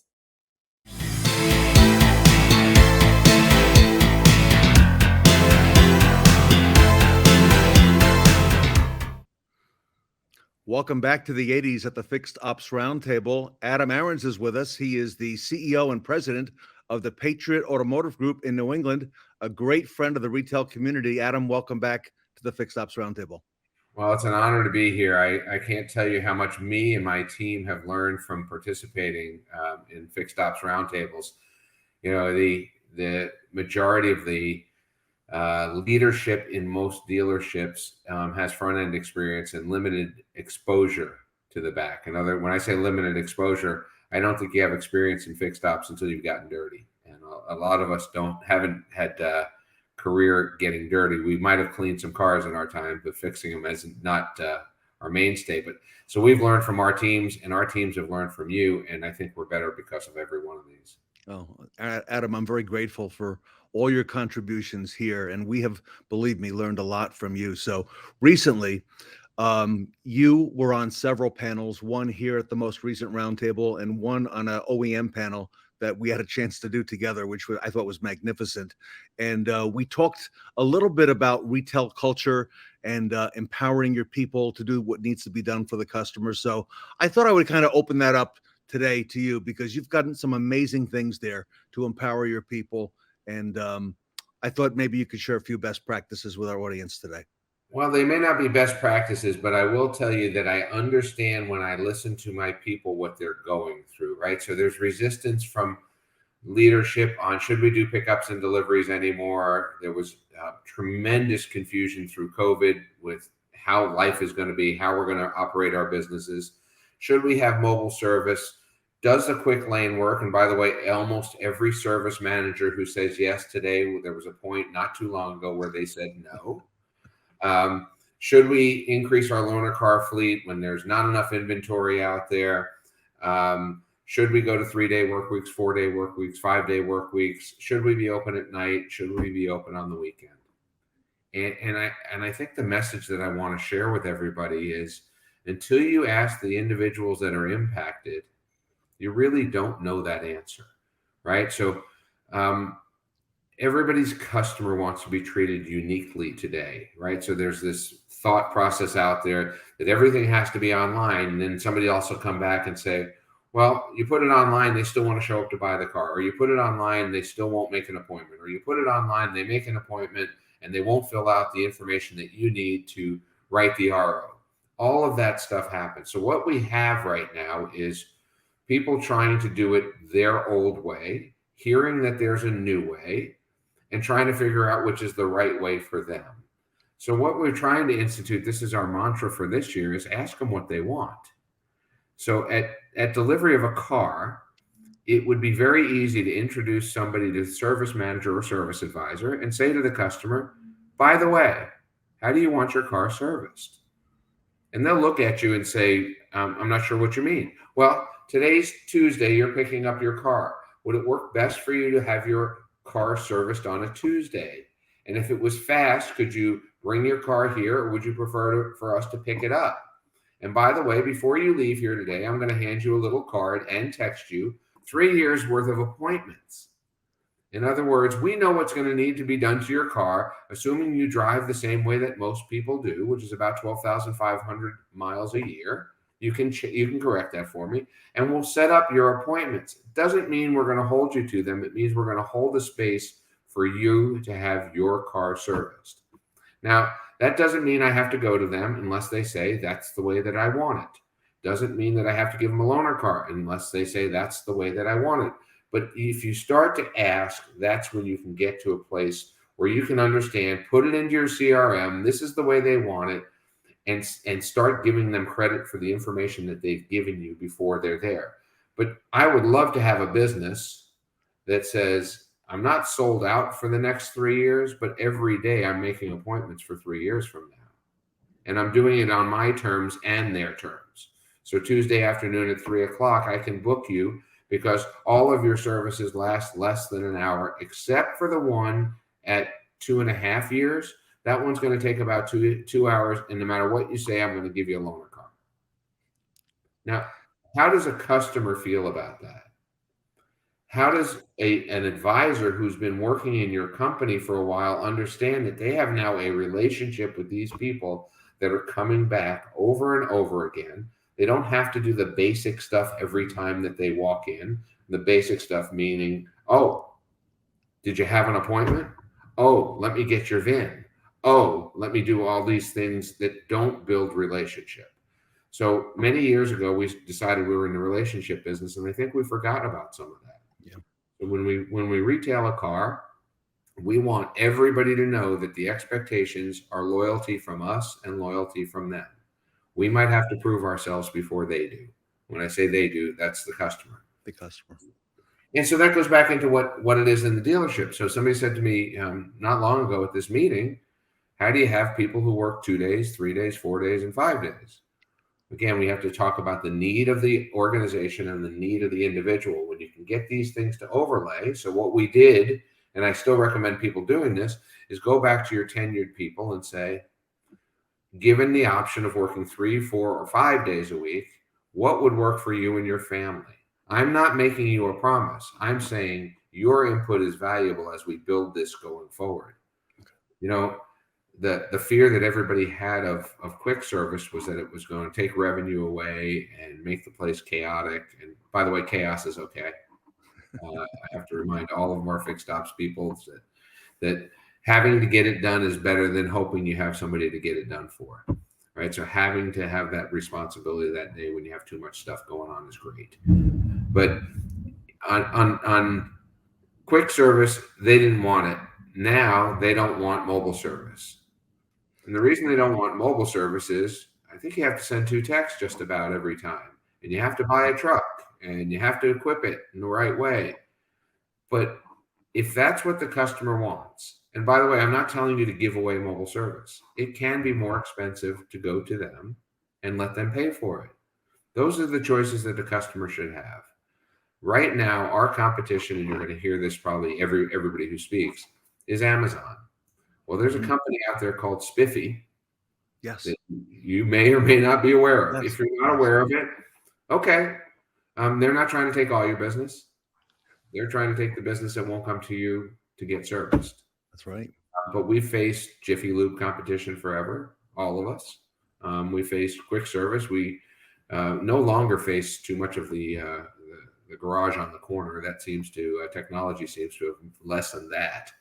But if I told you I could add 2 bays to your service department today for free or a small investment, most retailers would do that. And that's what mobile service can do for us. Again, it may not make sense to you today, but there'll be a time when you have attrition in your customer base and you might be after it too late. I don't want my customers to go before I offer to keep them. And our good friend Ed Roberts, as you know, started on it early, Adam, and now I think the latest number I saw on the panel for mobile service was that he's up to 10, maybe 11 units. And you're right, it's 2-person units, but he's also been very effective in how he's built that out. It's not an oil change strategy. It's really a strategy to make it convenient for the customer and also build in a trip value, right? Where Right. they're also doing recalls along the way on dealer lots. They're delivering special order parts. They're going out to customers who missed appointments and doing the appointment at their work or at their home. So he's been very innovative. And you're right. I think if we don't dip our toe in the water on mobile service, it's only going to come back and hurt us. Yeah, if you don't want it to work, you can make excuses or you can prove that it doesn't work. I absolutely know how to do that, right? And so we've got to have everybody kind of rowing in the same direction. I think everybody should take a car, not of their brand, make an appointment at another dealership, and from the time you start making the appointment, write down all of the things that you have to do. In other words, shop their service department. And by the way, pay for the service. I don't care if it's a used car, but hang out there and see what happens. I get to service some cars in other markets because I spend time in other markets and I leave cars there. So something goes wrong in my car. I certainly didn't plan that. I call up to make an appointment. I'm speaking to somebody who doesn't even work at that dealership physically. They're someplace else. And some people say they make that work. But one example is I made an appointment for a 12 o'clock appointment. I showed up for my 12 o'clock appointment. By the way, it took me 26 minutes to get there at 12 o'clock. So that means at 11:30 I left. 12 o'clock appointment. I pull up in the lane. There's a valet there, greets me. And I said, I have a 12 o'clock appointment. And the answer was immediately, we don't take 12 o'clock appointments. Everybody goes to lunch from 12 to 1, including the technicians and advisors.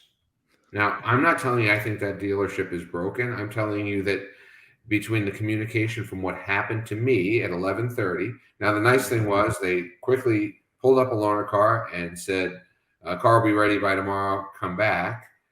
No problem. But what did I think of that organization when that happened to me, right? And it was something that I wanted to make sure that I corrected in my stores if that happened whatsoever, right? So, but let's turn that quick reprogramming of a head unit, which I don't know about anybody else's brands, but my brand seemed to run into that occasionally. That quick thing that could have happened and taken 15 minutes of a technician's time, billed out at an hour, no problem, under warranty, completely covered, ended up costing me about 2.5 hours of my time, and they didn't do much wrong. So I think that we want to be aware of what the customer goes through. In a day and age where they can order something on Amazon, it'll be there tomorrow. If it doesn't work or doesn't fit, they'll take it back, pick it up, cost you nothing, etc. We've just got to take some of the hassle out of this, because given the opportunity to, many customers will, and they may not to you, but they go to these places where they can write reviews, or they disappear. So we have to be able to offer the things, even if they may not work financially, in order to keep the relationships that we have, because that'll help you grow your business for sure. Adam, while we're speaking today, you and I also had a conversation recently about some strategies that dealerships can use to retain or even attract talent. And as you know, there are a lot of challenges going on in the industry right now. To bring it home, would you care to share some of those with us? Because you've done some very innovative things at the Patriot Automotive Group. Well, I'd like to be brief, but it's not. It's a strategy, right? The strategy is to grow your own. Forgetting everything else that anybody says about how do you find great technicians, you have to build your own. It doesn't mean it's the only strategy that you have to have, but you have to have that. Years ago, and I've said this before, most of our technicians came out of the military. Now our military is tiny. So now we have to get people, and we have to get them in high school, and at the latest in trade school. So we have to have presence in those trade schools. That doesn't mean just donating a car that doesn't work. That means being there, maybe even rolling up your sleeves, and coaching. You know, we now have some technicians who actually teach in trade schools at night. But we also have a scholarship program that allows everybody in the trade school to have something paid for at the end of the quarter, which allows us to have a presence and be inside that room. So we want to be in the room. And we always want to be able to take an apprentice in, as long as the apprentice has good moral values. And then those are the people that you might start at 2 days a week.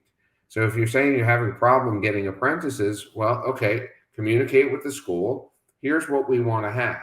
We want 12 quick lube technicians, nobody working more than 2 days a week, nobody working more than 24 hours in a week. Let them fill it in. And then they'll actually have an instructor that'll come by and make sure that people are doing the right thing. To that end, you know, you might supply tools, might not supply tools. There's a lot of things that you can do. But if you're not doing anything, you're going to be that person that says, I've got an ad on Indeed. It tells me that they're going to get a sign-on bonus. We'll match their pay, increase their benefits, increase their time off. And the people that you're going to attract are the people that go through revolving doors. And the revolving door might last 6 months or a year, and you feel like you've solved the problem. Let's not turn the service department into the sales department's problem, which is turnover at the bottom end. Let's build our own, hold on to them. And by the way, we're going to have to. When I say we're going to have to be open until 10 and 11 o'clock at night at some point when cars self-drive themselves to us. I'm not saying everyone's going to drive a self-driving car. We're going to have to be open on Saturdays, full day, most likely Sundays for service, because that's the only day people can have their car serviced and still have their family. We're going to have video MPIs. We're going to have to do the things that people are talking about now. You're going to have a machine that inspects a vehicle and shares with the customer what's wrong with their car. You're going to have to do this. Whether you do it today or not is up to you. But again, think about where we'd be without quick service. Quick service is our step one of the ladder. You come in as a oil change tech, and we now have master techs who started out changing oil. Yes. That's what I'm talking about in building your own. That's what I'm talking about in having a partnership with the trade schools and going into the high school, and use that thing that we started about right before this with the customer. Find out what they want. Talk to a kid. Ask them, what do you want? Ask her, what do you want to do? And by the way, these people that we recruit at the lube tech level, many of them are not technicians anymore, but they're still on our organization. So I'm available to anybody, and I'm happy to listen to all the other things that people talk about here. And I will tell you that make your place the best place to work. You'll see you don't have the turnover, and that allows you to grow. Adam, as you have done many, many years consistently, and a lot of praise and accolades to you at Patriot Automotive Group. Adam, thank you so much for today and all you do for the industry. Great leader, everybody, in retail, automotive, and in fixed operations, and in dealership culture. Adam, very grateful to you. Adam Arens, everybody, from the Patriot Automotive Group, here today at the Fixed Ops Roundtable. Thanks, Ted. This is our scanning system, which consists of a touchscreen computer and a 60-page per minute duplex scanner. I am going to show you how to scan a typical repair order. Bring up our dealer scanning application. Click on Repair Orders. Place the repair order in the scanner and click on the Scan Repair Order. This will start the scanning process, which will scan all pages front and back and automatically read the repair order number. After scanning is complete, the repair order number will be shown on the screen. For this example, the repair order number is 995957. You can now confirm that the repair order number matches the number on the screen. Then click OK, which converts the scanned pages into a PDF document and saves them into the system. To view the scanned pages, simply click on the View button, which will bring up the repair order where you can easily view and navigate all the scanned pages. You also have the ability to scan small items like battery test printouts or service coupons. Simply load the small items into the scanner and click the Scan Other Items button, and they will be scanned and added to the existing repair order. You can view the scanned items by clicking the View button where you can see the items at the bottom of the PDF document. It is simple. Now, I am going to show you how service advisors, accounting, warranty administrators, parts department, and technicians can easily retrieve the scanned repair orders. Each person will have the repair order viewer on their computer, which allows them to look up repair orders by repair order number, VIN number, or customer name. For this example, we will use the repair order we just scanned, which is 995957. Click Search. The scanned record will be shown, and by clicking on the scanned date, you can see the contents of the scanned repair order. Here, users can print or download or email the repair order document. It is simple. How much does this cost? You don't need to contact us or email us for a quote. We'll give it to you right now. $500 installation fee. $500 monthly service fee per unit. Unlimited scanning. No long-term contract, just month to month. Dealer scanning. Organize your dealership documents, saving time, space, and money.